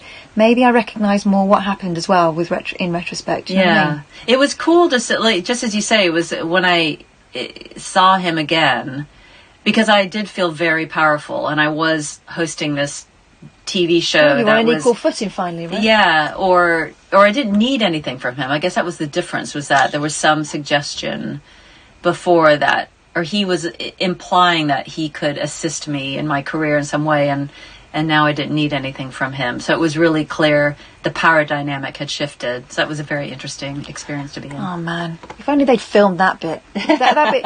They talk about your life flashing before your eyes. Just those little victories where you go, yeah, do you know what? Yeah. Karma revisited. Hey, Steve, you all right? Yeah, not too bad. How are you? I'm all right, thanks. What did you want to say? I got offered a threesome once. Right. Take me back to the beginning. Well, I was only about 19, but unfortunately her friend looked like Meatloaf. So because she said to me in the club, "Do you want to come back with me and my friend?" I said, "Yeah, certainly." And then she brought a friend over, and I had to explain that I'd changed my mind. Oh, blimey, that's embarrassing.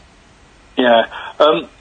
Another reason I phoned up was I was listening to a show quite a while back when the guy was doing it, and he said he was in a Shavy Swingers, and I just wondered if he ever did it, and do girls like that? He was going to show.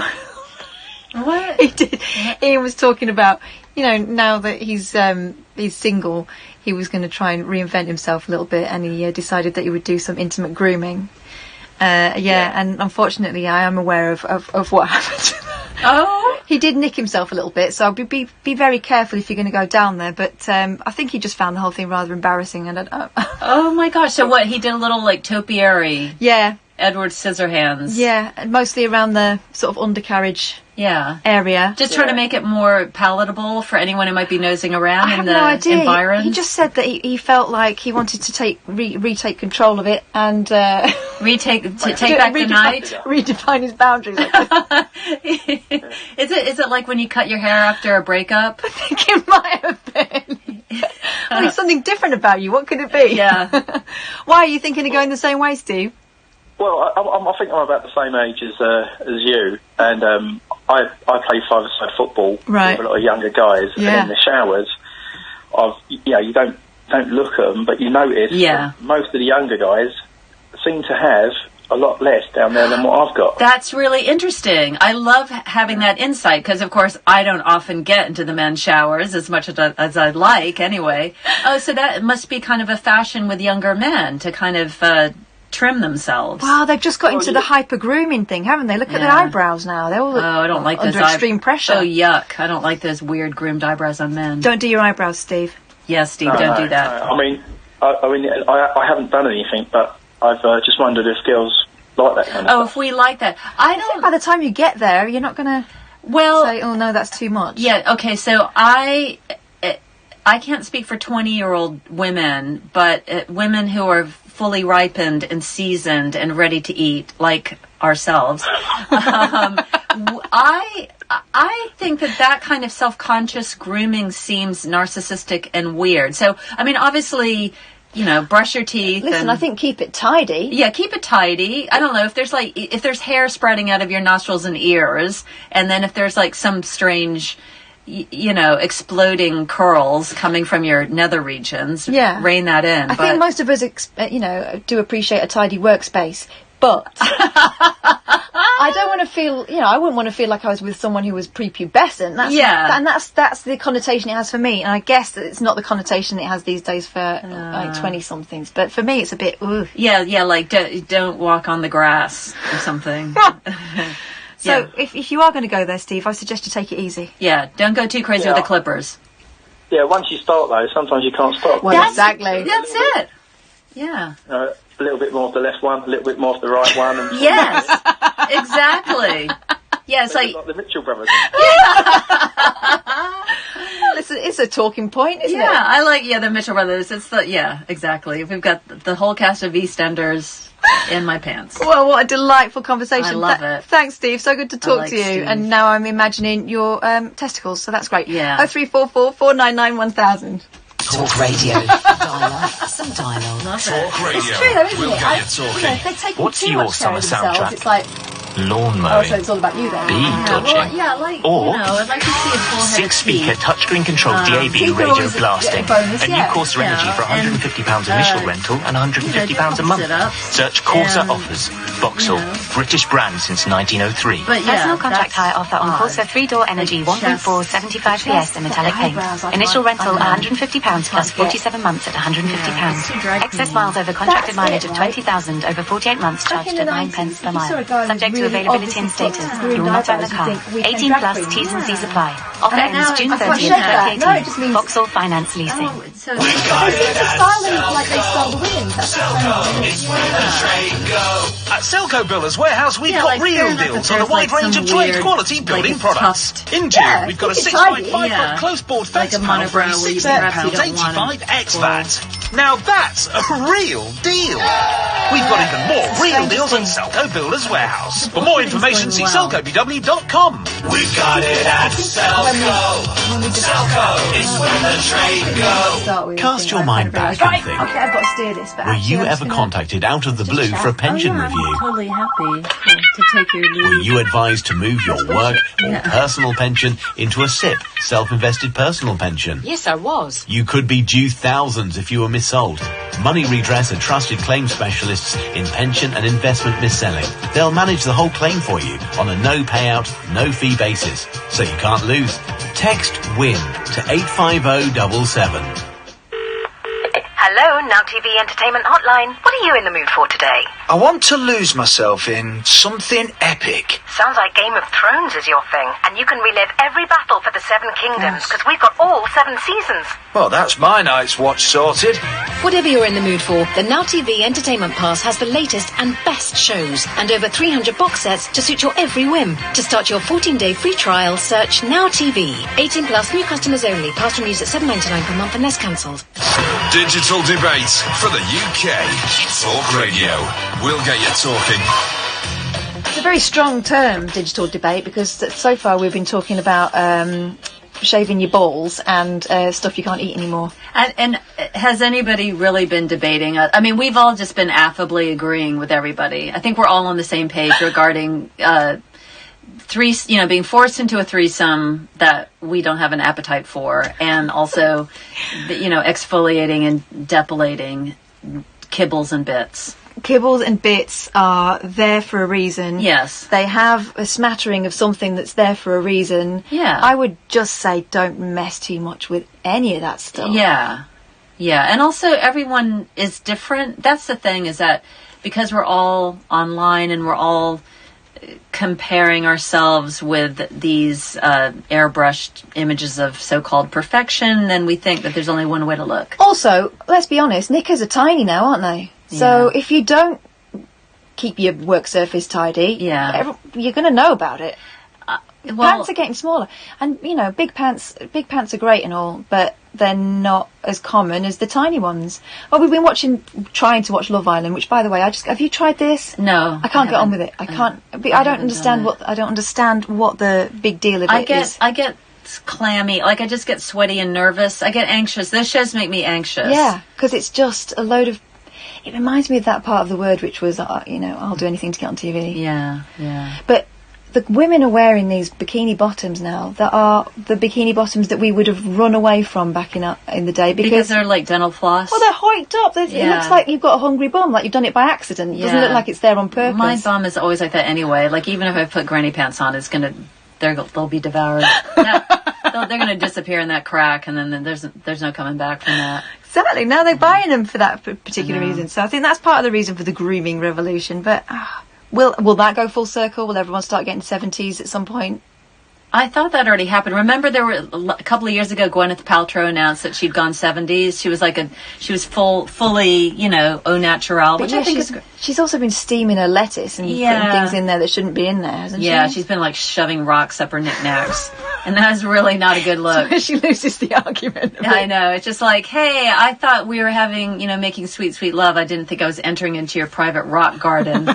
I mean, I've heard of prison purse. I know. I've heard of sugar walls, but I'm not really into the crazy paving.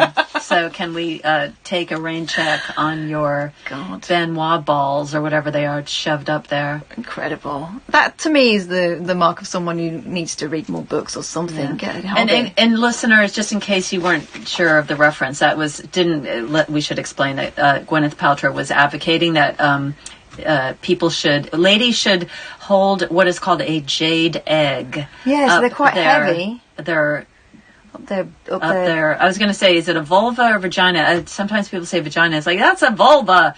Anyway, up your pleasure palace, up your yoni yum. And the idea being that you're going to... it's like your kegels, your kegel muscles will get tightened. But hey, guess what? It turns out that there has to be yin and yang, and there has to be give and take, and you shouldn't just have one tense sphincter up your playpen because that is your body in a spasm. Yeah. It's like anything else. It should, there's giving and taking. And and if nature had wanted you to be permanently doing that kind of exercise, it would have made some sort of fitment. A what? Some sort of fixture that would be attached to your body would do that exercise. I love your scientific explanation. Well, surely, nature knows. Yeah, nature knows. So she did have some rocks. She was advocating the whole thing of, and it was just to increase pleasure. Do Kegels. You can do Kegels for that. I'm doing them now. It's hard to concentrate. Yeah. I'm going to talk to Kyle while I'm doing it. Feels good. Hey, Kyle. Hi, Catherine. How you doing? Fine. You're not doing that while you're on the phone. Yes, she is. You should look at. She has kind of a glazed look in her eye when she's doing it. I'll stop, Kyle. It's very inappropriate. It's inappropriate. I'm going to report you. I'm going to report myself. I'm disgusted. Kyle, what did you want to say? I'm a little turned on. It was, this is like a strange word to bring up now. It was about the eggs. Oh, okay. Oh, eggs. You're the man who can't stick eggs. I can't stand them. I bet you're wishing you'd use a different phrase after that conversation. Slightly, yeah. Yeah, sorry about that. But the funny thing is, good evening, Katie, by the way. Oh, hello. Sorry. But I can bake with them, absolutely fine. Okay, so you can disguise them. Yeah, I can do that, but what I will never have, like my tea or dinner this evening, is I had a fry-up, but again, I couldn't have an egg with it. Oh, come on, it's not a fry-up without a nice big splat. Then what is the protein in your fry-up? Now, I've had this conversation with people I used to work with who had to explain to me what a carbohydrate was, so I'm not the best person to ask that question. Carbohydrates are all the fun beige stuff. Yeah, that's the stuff that puts you into a coma of joy. So what kind of meat? Do you have meat in there? Like, I guess you have a sausage, right? Yeah, a couple of sausages, bacon, bit of black pudding. All right. So all the blood and guts, but no egg. And is it something just because it's so kind of gelatinous and weird and has that little squiggle, that little like chicken fetus in there when you first crack it? Do you know, I've not thought about it in those terms, but now you say, it's probably. But I can eat a chucky egg, if that makes sense. I can eat one of them. A boiled egg? No, yeah. Oh, okay. I thought you meant like a Cadbury's cream egg. No, he's using the northern term, chucky egg. Chucky egg. Oh. Do you have soldiers? Well, it's a long time, but yeah, I've had soldiers. Did you soldiers in? I mean, it's an elaborate thing to make and ridiculous, and I never eat soldiers in any other particular It's very labor intensive, because then you're like you have to set it up right in a special cup and then crack it. Happening. You don't have egg cups in America, do you? No, it's almost like a Japanese tea ceremony. Like, that's how elaborate it is, you crazy people over here in the United Kingdom. It makes it all taste all the better. I guess so. So you don't mind a chucky egg? I can eat it, not for a long time, and the other week I was in a cafe in London, and my mate had, and this is very northern, considering he's from the south, but it was one of these where he said, set breakfast. He said, well, I'll tell you what, order your egg. He said, I'll have it. So he had my egg, and I did actually dip a bit of my toast in the yolk, and that was all right, but I wouldn't make it at home. Kyle, thanks for the egg rundown. No worries. All right, cheers. Bye. I loved it. It was very thorough. It was very comprehensive from Kyle. I feel like if he were ever to come round, I know exactly what I should serve and what I shouldn't. Yeah. Let's have a quick word with Rhythmic Paul. Good. Hey, Rhythmic Paul. God. Paul is you're a timpanist, aren't you? I am a timpanist, yes, that's right. Can't you tell by the tone of his voice? I can tell by his very rhythmic chuckle. And his very symphonic wheeziness to his laughter. Oh, bless you, Paul. You didn't phone up for this kind of abuse, did you? It's not abuse. I'm just calling it as I hear it. What did you want to say?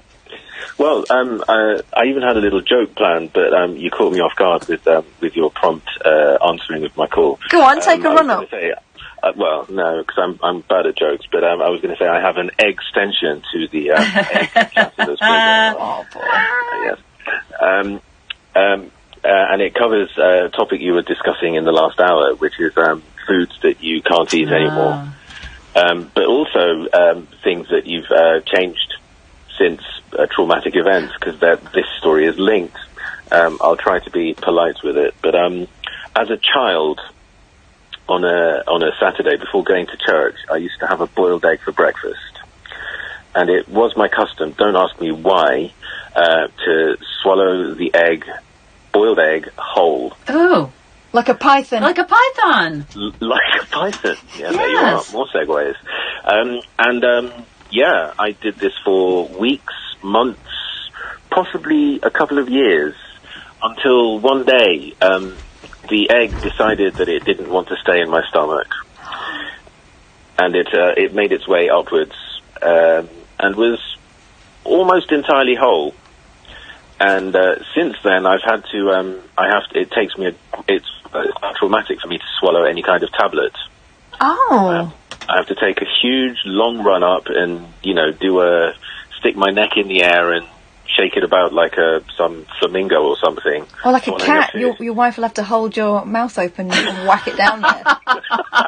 Or maybe just a funnel, like when you're feeding a hunger striker. Oh my God! So, God, yeah. so do you think you may have triggered some sort of reverse gag reflex? Something, yeah. But I mean, for a long time I had to crush tablets, and now it's this weird neck wobble. Blimey! Yeah. But on the upside, you kind of know how a chicken feels now. You managed to pass an egg. Yeah, absolutely, yeah. God, that must have been a sight to see. Did anyone witness this? No. It came up in the sink. It was. I can still picture it, and this is decades ago now. I bet. Blimey. So you are weird. I know. No, he's learned. He's learned from his mistakes. Yeah. Yeah. Well, your body certainly has. It's not something you're doing on purpose. It's just you can't choke it down anymore the way you could. None of us can, Catherine. None of us can. Oh, thanks for that delightful story, Rhythmic Paul. Oh, you're most welcome. Most welcome. Don't get ill, because tablets are not fun for you. That's true, yes. Take care. You too. Bye. 0344 499 1000. I had a really interesting text message through from Michael. Do you want to hear it? Yes, please. Brace yourself. Lay it on me. Do I seem weird when I say that I find it quite sexy when a woman's growler is bursting out the sides and peeping over the top of her pants? Okay, growler. I haven't heard that one for ages. I'm just trying to think. It could be so many different body parts. But anyway, we're just talking about lady purfur. We're talking about purfur. Purfur? Yeah, purfur. Oh, purfur. Yes, we are. Yeah. Okay. That's fine. Yeah. No, I agree. Yeah, that's like fecund and filthy. Yeah, it is. I mean, probably a lot of the old painters would have been into that. Well, the old painters, they painted it out. If you had anything like that appearing, that would not be allowed. But certainly, if you looked at those like late '60s, early '70s Playboy magazines. Oh my goodness, yeah, that's probably what happened, Michael. You probably trace it back to that. Yeah. But I mean, delightful turn of phrase. Growler. Yeah, thanks. I'm liking growler. So that reminds me of when I first moved to Great Britain in the 80s. I was young and vulnerable looking, and it's because you're a very tiny person. I'm very tiny. I'm very minuscule. I'm like it's like a mini Shetland pony, unfeasibly small. And so, yeah, I remember that for some reason. Oh, I know what it was. I'd graduated from dyeing my hair with red food coloring, and then I actually found the good stuff. So I had pillar box red, really bright red hair. And then, of course, lots of men felt it incumbent upon themselves to solicitously inquire about my private parts and whether they matched my hair. Curtains and carpets. Yeah, so what they would say is, in a jaunty, cheeky, cheerful fashion, "Hey, Ginge, how's your minge?" And which rhymed, get it? And then I would say, in a very polite American way, "It's fine, how's yours?" Because that's how we Americans, I was brought up well, and you show some interest. You show, I acknowledge that inquiry and I direct it back to you, because otherwise that's just selfish and self-involved. And then I was more recently telling a friend of mine, like, oh yeah, because I used to say, "It's fine, how's yours?" And then I was informed that no, men don't have minges. And I don't agree with that. Everyone has it, and it's the same. That's one of the few body parts on men and women, except for that is like the same. Pubic hair is the same on men and women. There's not like man pubic hair versus. And so then my friend said, I said, well, if men don't have minges, what do they have? And then she said manges. So I'm here, talk radio listeners and Catherine, I'm laying mange on you. Let's all get it going and into the lexicon. It's beautiful. I think it's great. I think that's wonderful. I was wondering whether your friend was going to give you a lesson in what that word meant, but I think mange is probably the best way around it. Yeah, mange. 0344 499 1000. I've got some more messages through. As a child, this is from David McFadden. Hi, David. Who says this is about have you stopped doing something because of something weird that happened? David says, as a child, I visited a friend's auntie's house and was offered a glass of orange juice. I noticed that their dog urinated in the kitchen and it was the same colour. Never drank orange juice. Oh, so he had like a psychological association. It wasn't necessarily true, but he just couldn't shift that perception. Yeah. Huh. Funny. Tell you what I stopped doing because of something weird that happened. And this just shows how susceptible kids are, but I think I am in particular, and suggestible. There was this really mean teacher, and I only realised how mean she was now I'm an adult. Oh yeah, that happens to me. Yeah. Yeah, and she just seemed to go. I think back, and I was a really young kid. I started school when I was 4, and I was small and easy pickings, really. She did seem to pick on me quite a lot, although I would never have said that back then because I wouldn't complain to my parents because I'd get told off again. Yeah. And I must have done something wrong because adults are right, okay? And they know what the score is. And we all lined up after this party at school, I remember, and she was giving out lollies. And as I got to the front of the line, she started handing over this lolly, and then all of a sudden snatched it away before I even touched it. And said, "Get to the back of the line."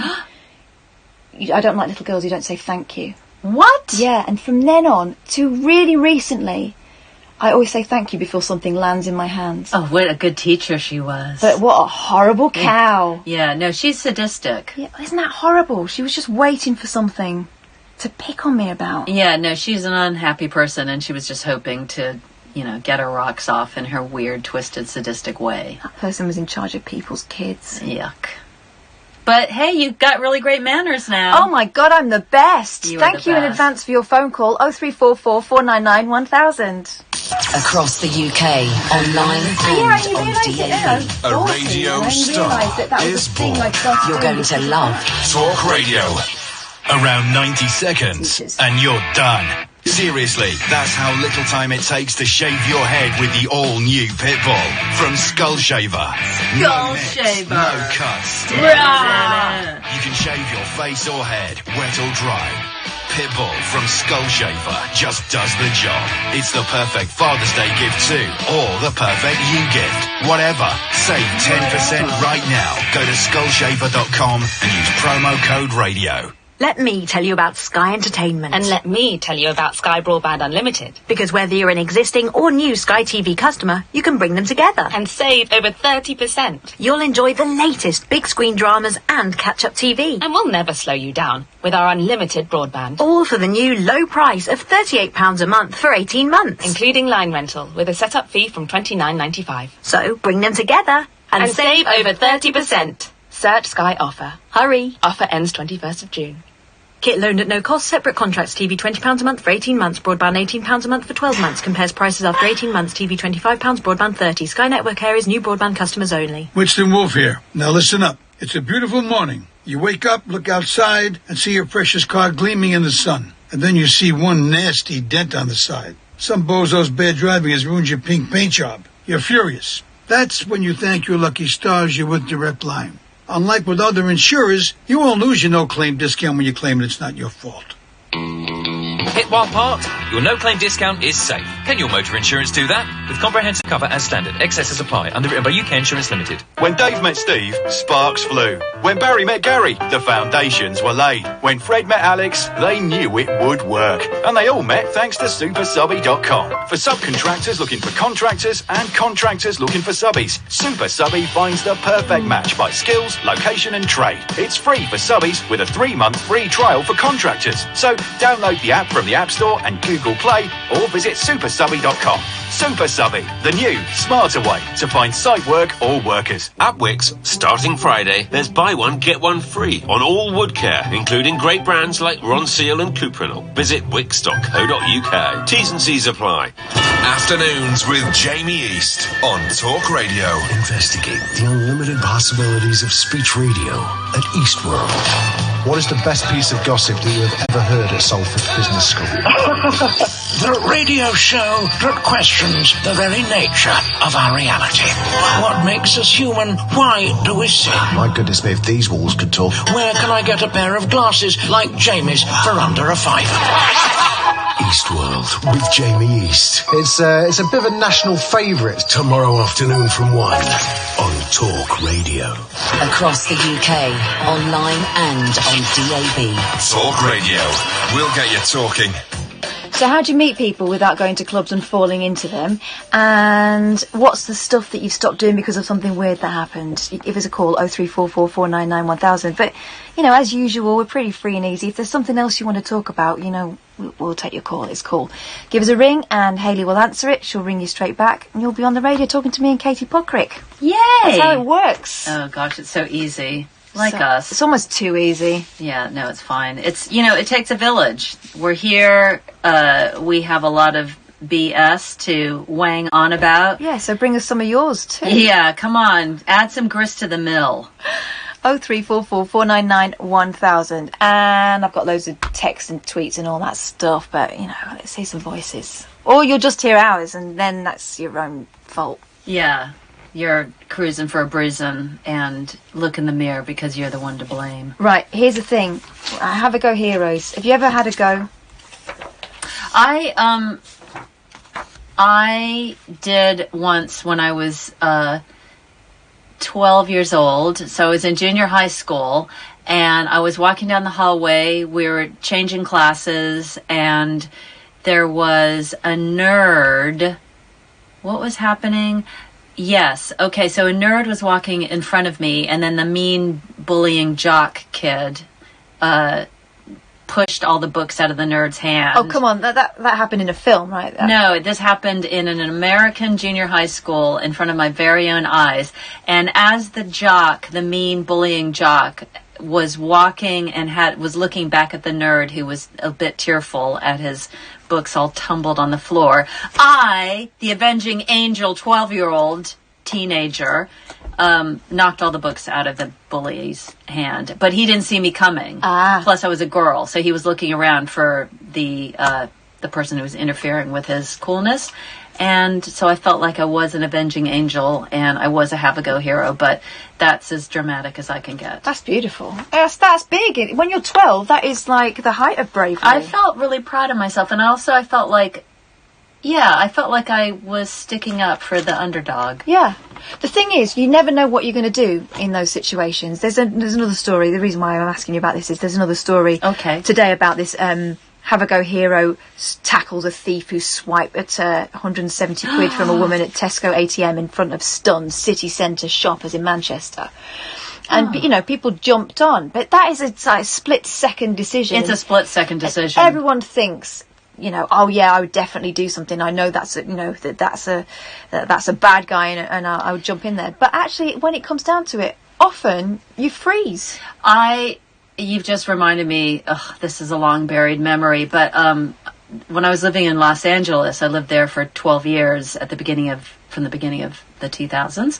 And I was driving slowly through kind of a rough area in Hollywood one afternoon, and I saw this big woman jump on a little woman and was pulling her hair and pulling her handbag. And I slowed down the car and watched. And somehow the idea that she was being mugged didn't occur to me. I just sort of thought, oh, these people are certainly quite rough in this down at heel neighborhood. They certainly have a rough and tumble way about them as they bid each other good day. And so finally I gathered my wits about me and called out of the window, are you okay? And then the woman, the victim, was sort of gasping, going, help, help, help. And people were just kind of lumbering out of their houses. It was a residential neighborhood, sort of lumbering in slow motion, like Dawn of the Dead, like, oh, what's this? And it really was a case of, like, finally the mugger gave up. Actually, it was a woman and a man. They gave up. And then the poor victim was yelling at all of us, going, why didn't you guys do anything? And it's because it's hard to know, like, is this a crime or... Well, you're trying to talk... It's like when you have to phone 999. If you've ever had to phone 999, there will have been a conversation in your head about whether this was actually a matter to be raised to the authorities, even though sometimes it's quite bloody obvious. But, we've been raised to not make a fuss about stuff. Yeah, and making a fuss is embarrassing. Or wading into a situation that has nothing to do with you. Right. Oh, gosh, it's terrible when that happens. So, thank goodness this guy in Manchester... Yeah. What did he do? Did he actually... Flying rugby tackle. Oh, my gosh. Brought the guy to the ground after a woman claimed 170 quid was taken from her. She queued up at the cash point outside Tesco. People then pinned the man down. This is the thing, right? And I've spoken to psychologists about this. Yes. In those situations, it takes one person to go in there and then everyone else will pile in. Right. But it's being that one person. Yes. Didn't they call it something like bystander syndrome? Where everyone just suddenly... like a herd of zebra, will just sort of stand there and wait and trying to assess the situation. Yes. But then as soon as someone runs, they all go. Right, it's like that one, the early adopter gives permission for everybody else. Yeah. But then, of course, it can go the other way, like the horrible scenarios, lynch mobs or, you always hear about these terrible situations and troubled parts of the world where, everyone decides to take the law in their own hands and let's get the person who's blasphemed or something. And it's not a good scenario. So it is that split second decision, is it going to fall on the side of right or wrong? And of course that comes into play where the current discussion in America, which is, hey, maybe we should arm teachers because that'll eradicate that problem of school shooters. Well, I don't know. I think you're adding a lot of extra worms to that giant can because A, are teachers going to be good enough shots? B, they're going to be potentially shooting their own students, kids they know. Here's the other side of it. Maybe we protect the teachers by taking the guns out of the equation. Yeah, how about that? They got into teaching because they want to teach people. Right. They've not got in there because they want to be defenders of the youth. Yeah, they're not, like, hey, I'd like to be a sniper. Why don't I apply to be a teacher in a high school? Also, having had that conversation about some of the teachers I've had in the past, I don't want them armed, for God's sake. Should have been even worse. That's right. You've been shooting scarred. Apples off my head. Yeah. Hey, Rosie. Hi. Hi. Hey, nice to hear from you. What did you want to say?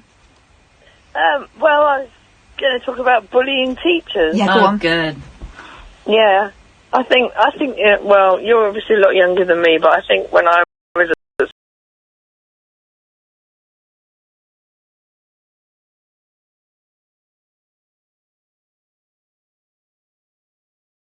school, it was the norm, really.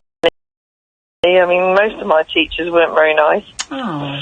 I had one in particular who sounds like your one, who was, she was a kind of elderly woman.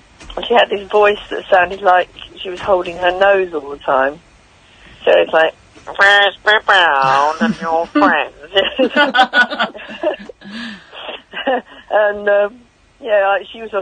she picked on me the whole time, and and she was also my girls' brigade captain at church. So at church, the irony. Away from her as well. Yeah, you could never escape. No, exactly. No, and then I just remember this art lesson. She used to number us all, and each number would get a job. So, like, number 1, go and get the paintbrush. No, Rosie, you've got to do it in the voice. Oh yeah, sorry. Number 1, would you go get the paintbrushes? Right, number 2, get out the paper. Well, anyway, this is me now. So I was like number like Mike Yarwood, and now it's me. I was number 5, and she skipped number 5 and went on to number 6, and I put my hand up, like you do, and I said, Miss Wright, you forgot number 5. She goes, how dare you tell me I've forgotten your number? I decide what numbers are. Gosh. You can lose 2 house points. Wow. What a freak. And I was only trying to help, Exactly. Yeah, no, The weird thing was, like, years and years later, so I was in my 20s and I'd had a child by then. No, much later. I was in my 30s and I'd had a child. We had a reunion for the Girls' Brigade, and she turned up at my church, and she blanked me. Oh, I bet she did. Yeah, I bet she hated me after all that time. Isn't that weird? I wonder what that's all about. Isn't that funny? I mean, when you're a kid, of course, you just think adults don't have those sort of preferences or biases, but then you realize, they've got issues like everybody else. Of course they do. But, as an adult, you realise that they are a child. Look, my children have got friends that I'm not particularly partial to, but at the same time, I have to remember that they're sweet, innocent children, and it's not their fault sometimes the way they behave. Do you know what I mean? But you have to use that rationalisation, otherwise... Maybe she's been around kids too long, but it has a huge impact on the person that you're dealing with, and they could call it a tender age for a reason. It all impacts, Yeah, but I think it helped me when I became a teacher that I never did that. Oh, right. You learned from a bad example, so that it helped you. Yeah. Did they still have? We had. Sorry. Yeah, I was going to say, did they still have corporal punishment when you were at school? Yeah, I was just going to say that. You have to read my mind. I was just going to say, we had corporal, quite vicious corporal punishment. I remember a child, this boy, still remember his name actually, Marcus Bernard, if you're listening. He was mucking about in country dancing, and this particular teacher pulled his pants down. What? In front of the class and thwacked his bum about 10 times. Oh, that's outrageous, isn't it? And he was just bawling his eyes out, and we were all absolutely terrified. Gosh. So everybody danced really well after that. See? Oh. It's a miracle what sexual assault and assault will do. That's what it'd be classified as now. Yeah, that's incredible. By the time I was at school, they weren't supposed to be hitting us anymore, but there were a few that got digs in. And they were relying an awful lot more on humiliation. There'd be a lot of, standing up with your hands on your head in front of everyone, or, explaining to the class, or, just nice stuff like that. No one should do to a kid. Why aren't you singing? Right, come and stand out at the front of the entire singing assembly, and you're going to sing this verse by yourself. Yeah. And of course, the added power of that was you wouldn't tell your mum and dad, because they'd probably tell you off as well. As in your head, that's what you would think would happen. Stuff like that was happening all the time. Oh God, it's just horrible. Dreadful, isn't it? Yeah. So I'm sure it doesn't happen now. Well. At least it's not institutionalised now, but I'm pretty sure it probably does. No, I'm sure there's one. I think the sarcasm is the thing they use now, isn't it? Heavy sarcasm. Yeah. But then again, what else have they got? Well, yeah, this is true. Yeah, cause I suppose it's nothing to stop the kids attacking the teacher and throwing things at them. I've known plenty of people having a chair chucked across at them. Yeah. But I'm guessing actually now that it's about removal of privileges rather than, humiliation and sanctions like that. Yeah, like removal of break time. But the problem is you have to remove your own break time when you do that, because you've got to sit in the blooming classroom with them, haven't you? Exactly. Well, that's what happens when the bell is for me, not for you. I remember that one when we were all getting our coats on and we were told, put the chairs back down again. The bell is for me, not for you, and all those classics. Along with, are you chewing? Yeah, add that one to your repertoire. Good to speak to you, Rosie. Oh, and you too. I'll carry on listening now. Thanks. Thank you very much. Thanks. Hey, do you know Rosie's the first woman we've had on so far? I know. I thought that when I heard her voice. She got the memo. The dulcet tones. Women are allowed on tonight. 0344 499 1000. You can always give us a ring. Or you can text us, talk to 87222, put talk and then your message, and that will cost you 25p per message on top of your standard network rate. Or you can tweet us either at Talk Radio or at Flipping Kath, at Katie Puckrik, or all three, if you're greedy like that. Just get in touch with us. We'd love to hear from you. Insatiable. Tomorrow we're going to have some a very sexy podcaster on about this time. I'm looking forward to this. I will tell you more about her in a bit. But we're going to sort of pick people who we think you'll get a kick out of. And I know a lot of people are into podcasting right now. I've been completely addicted to this particular podcast for a while. And it's filth, so I know that quite a lot of you will enjoy it. In the meantime, it's just heading up to news time, so I'll see you on the other side of it. 0344 499 1000. You're listening to Talk Radio with Katherine Boyle and Katie Puckrik. Talk Radio. Listen. Yay! Phone. Talk. Talk Radio. We'll get you talking. Winston Wolfe, Direct Line. You're Harry the Plumber. A successful small businessman like yourself needs protection. Meet Lars and Vlad. Oh, this one, YouTube. YouTube. I'm sorry, yeah, lawyers, that is. See, they create and check legal documents that you can download. So you're covered. And this legal document service comes with your Direct Line insurance. Wow. Yeah. Direct Line's public liability insurance includes a legal document service. Can your insurance do that? Search Direct Line Public Liability Insurance. New and existing customers underwritten by UK Insurance Limited. McCafe iced drinks taste like summer feels. But what does summer feel like? At My Name is Susie B says, it feels like sitting in the park, blasting some hip-hop. And at Cutie Cute Face says, summer feels like driving with the top down, sunshine emoji, sunshine emoji. So, the Raspberry Ripple Ice Cooler, a cool and creamy drink with a raspberry flavour swirl, tastes like sunshine emojis. And it's only $1.99. McCafe iced at McDonald's. Served until the 4th of September. Subject to availability, price and participation may vary. So, Terry, talk us through that fantastic move. Well, I just saw an opportunity and boom! I did a quick 1-2 with Select Car Leasing, scored a beauty with the car I wanted at a cracking monthly price, and they delivered a hat-trick. Manufacturer's warranty and road tax, breakdown cover, and nationwide delivery to my door. Great teamwork, really. So, why buy when you can lease, hey Terry? Simply visit selectcarleasing.co.uk to find out more. Select Car Leasing, where everyone scores a beauty. Conditions apply. Forget history. Forget the years of hurt. Forget the red cards. Forget the missed handballs. Forget the brilliance. Forget being an underdog. Forget every game that has gone before, because all that matters is now. Harry Kane, England's main goal-getter, is getting his eye in for the summer. The 2018 FIFA World Cup continues today on ITV.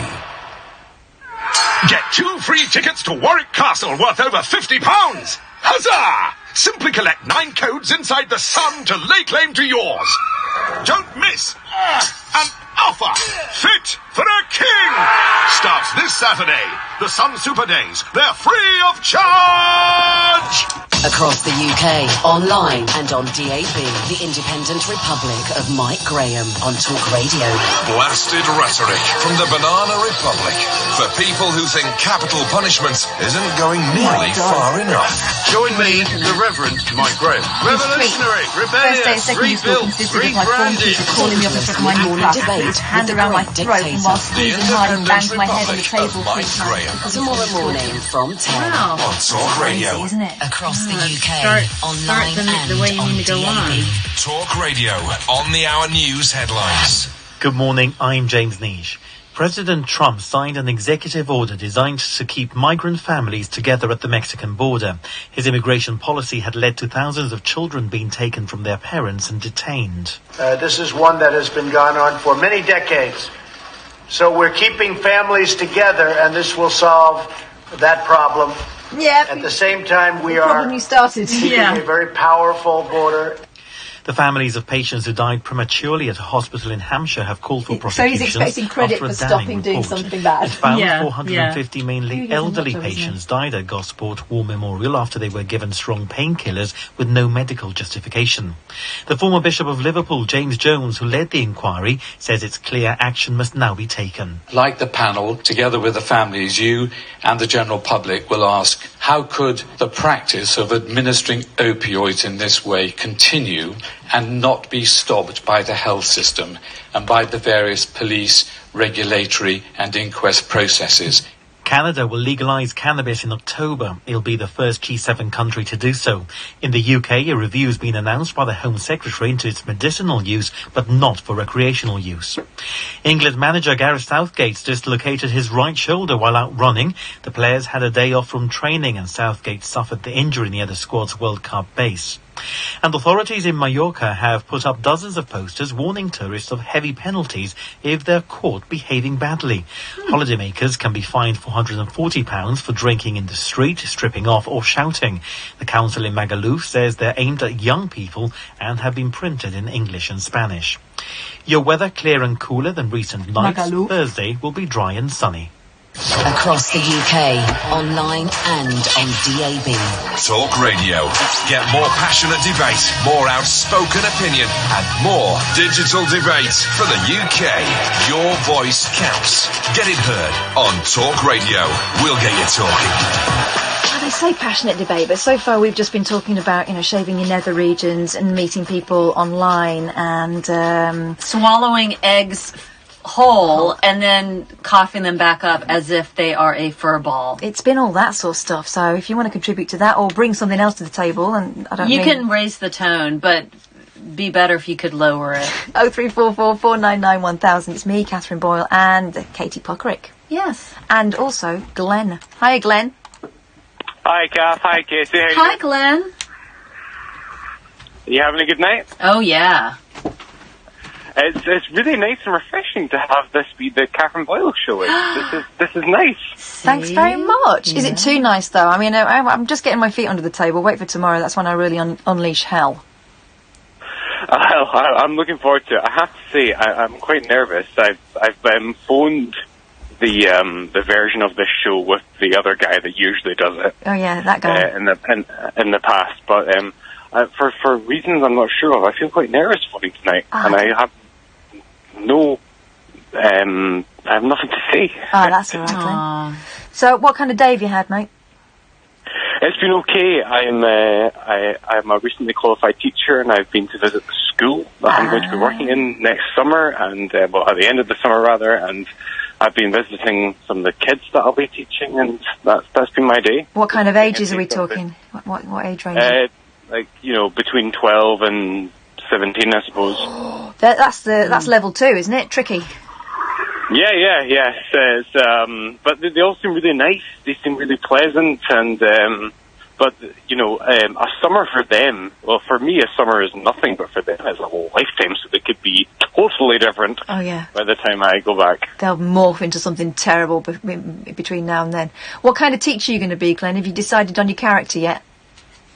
I'd like to think that I would be that kind of cool, quirky, enigmatic kind of fun teacher, but I know to them that means this guy's trying too hard. Well, and also, Glenn, you have to have some kind of signature style, like whether it's braces or you wear a bow tie or you have, red socks or something. Oh, God.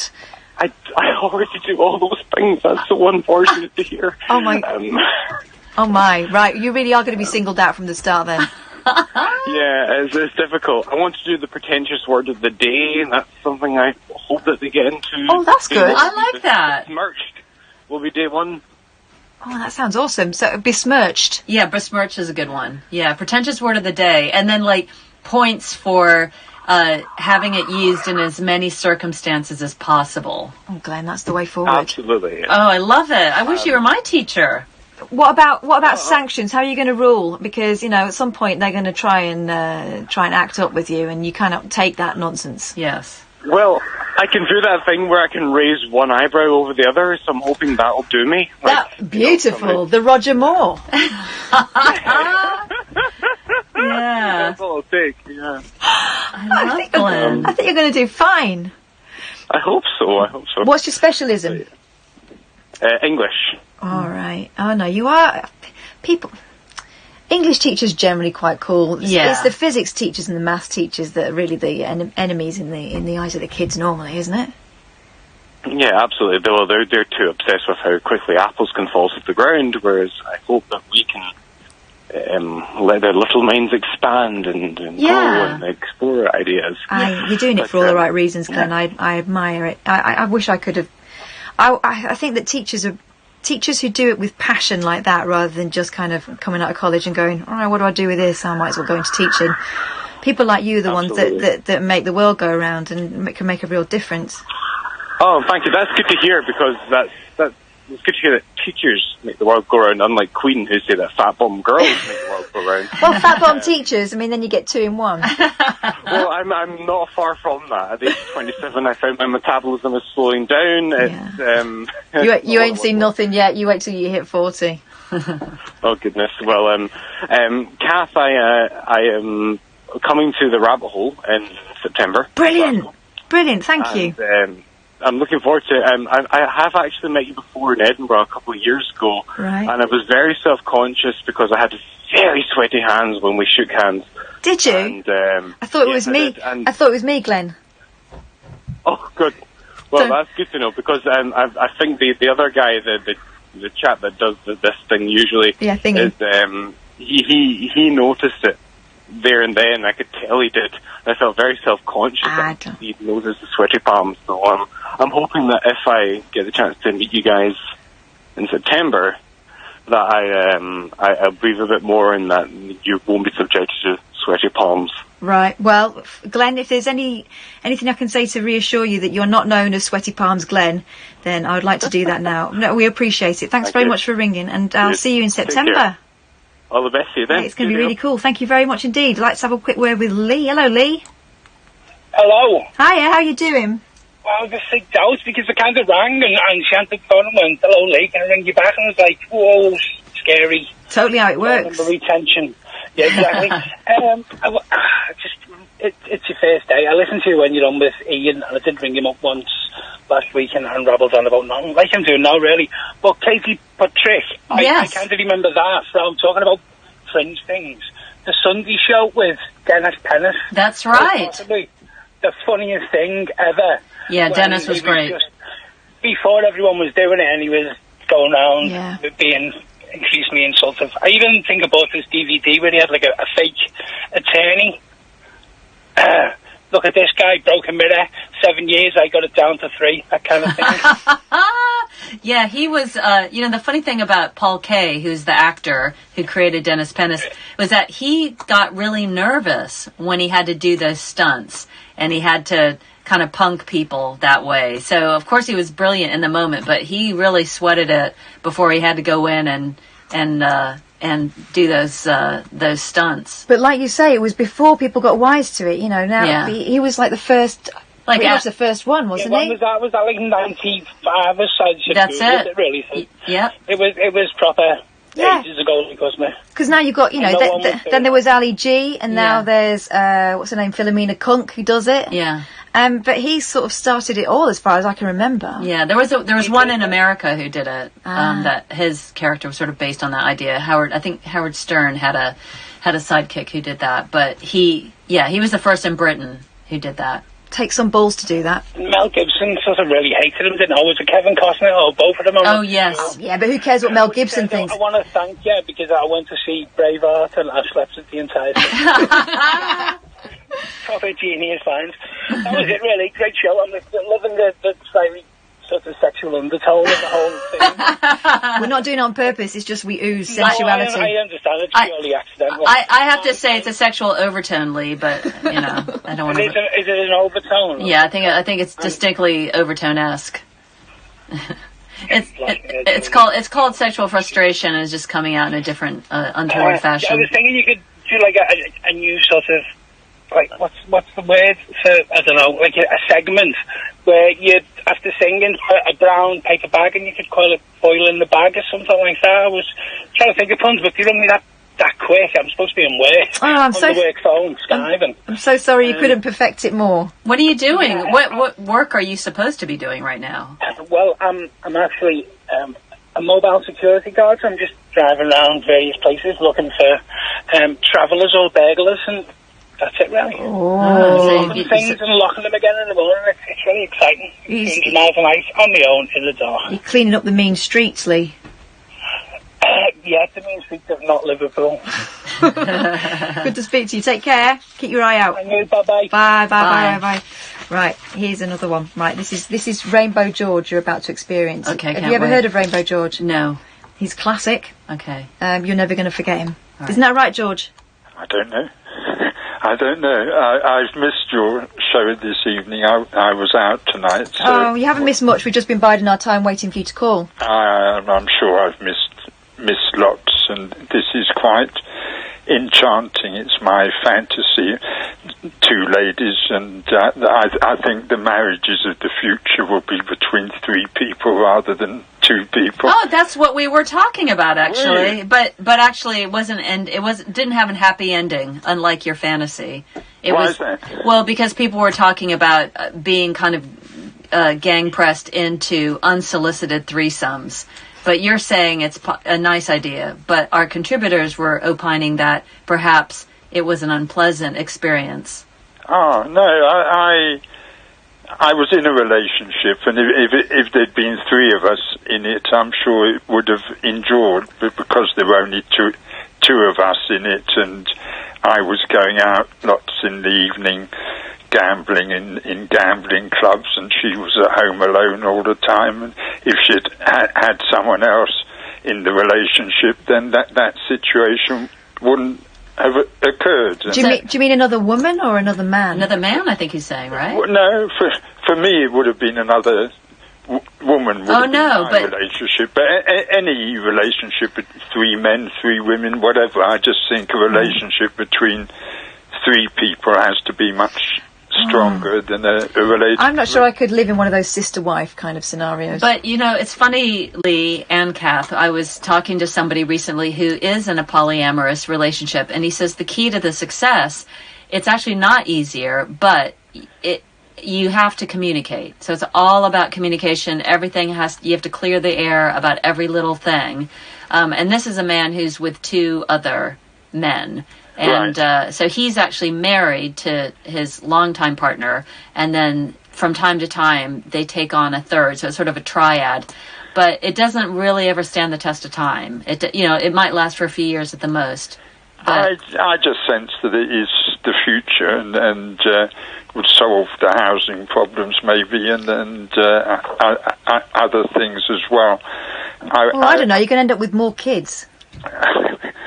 I don't know. Under one roof, aren't you? Oh, it's not that kind of arrangement you're after. I was at the MAP studio this evening organising things for July the 13th. Is there any chance that you could be there on Friday the 13th of July? Well, it's a work day. It's a bit tricky for us. Oh, what a shame. But I'm sure you'll tell us all about it, yeah. Of course, it's a work day for you. Yeah. What are you planning? Well, it's the 33rd anniversary of Live Aid, and it's the day that Donald Duck Trump is scheduled to arrive in London. And it will also be the official launch of the Wonder Party, and I'm just so taken aback by having forgotten that Friday was a working day for you, because I would have really loved to have seen you there. Maybe you could do the show from the MAP studio. Yes. Well, we'll certainly think about it.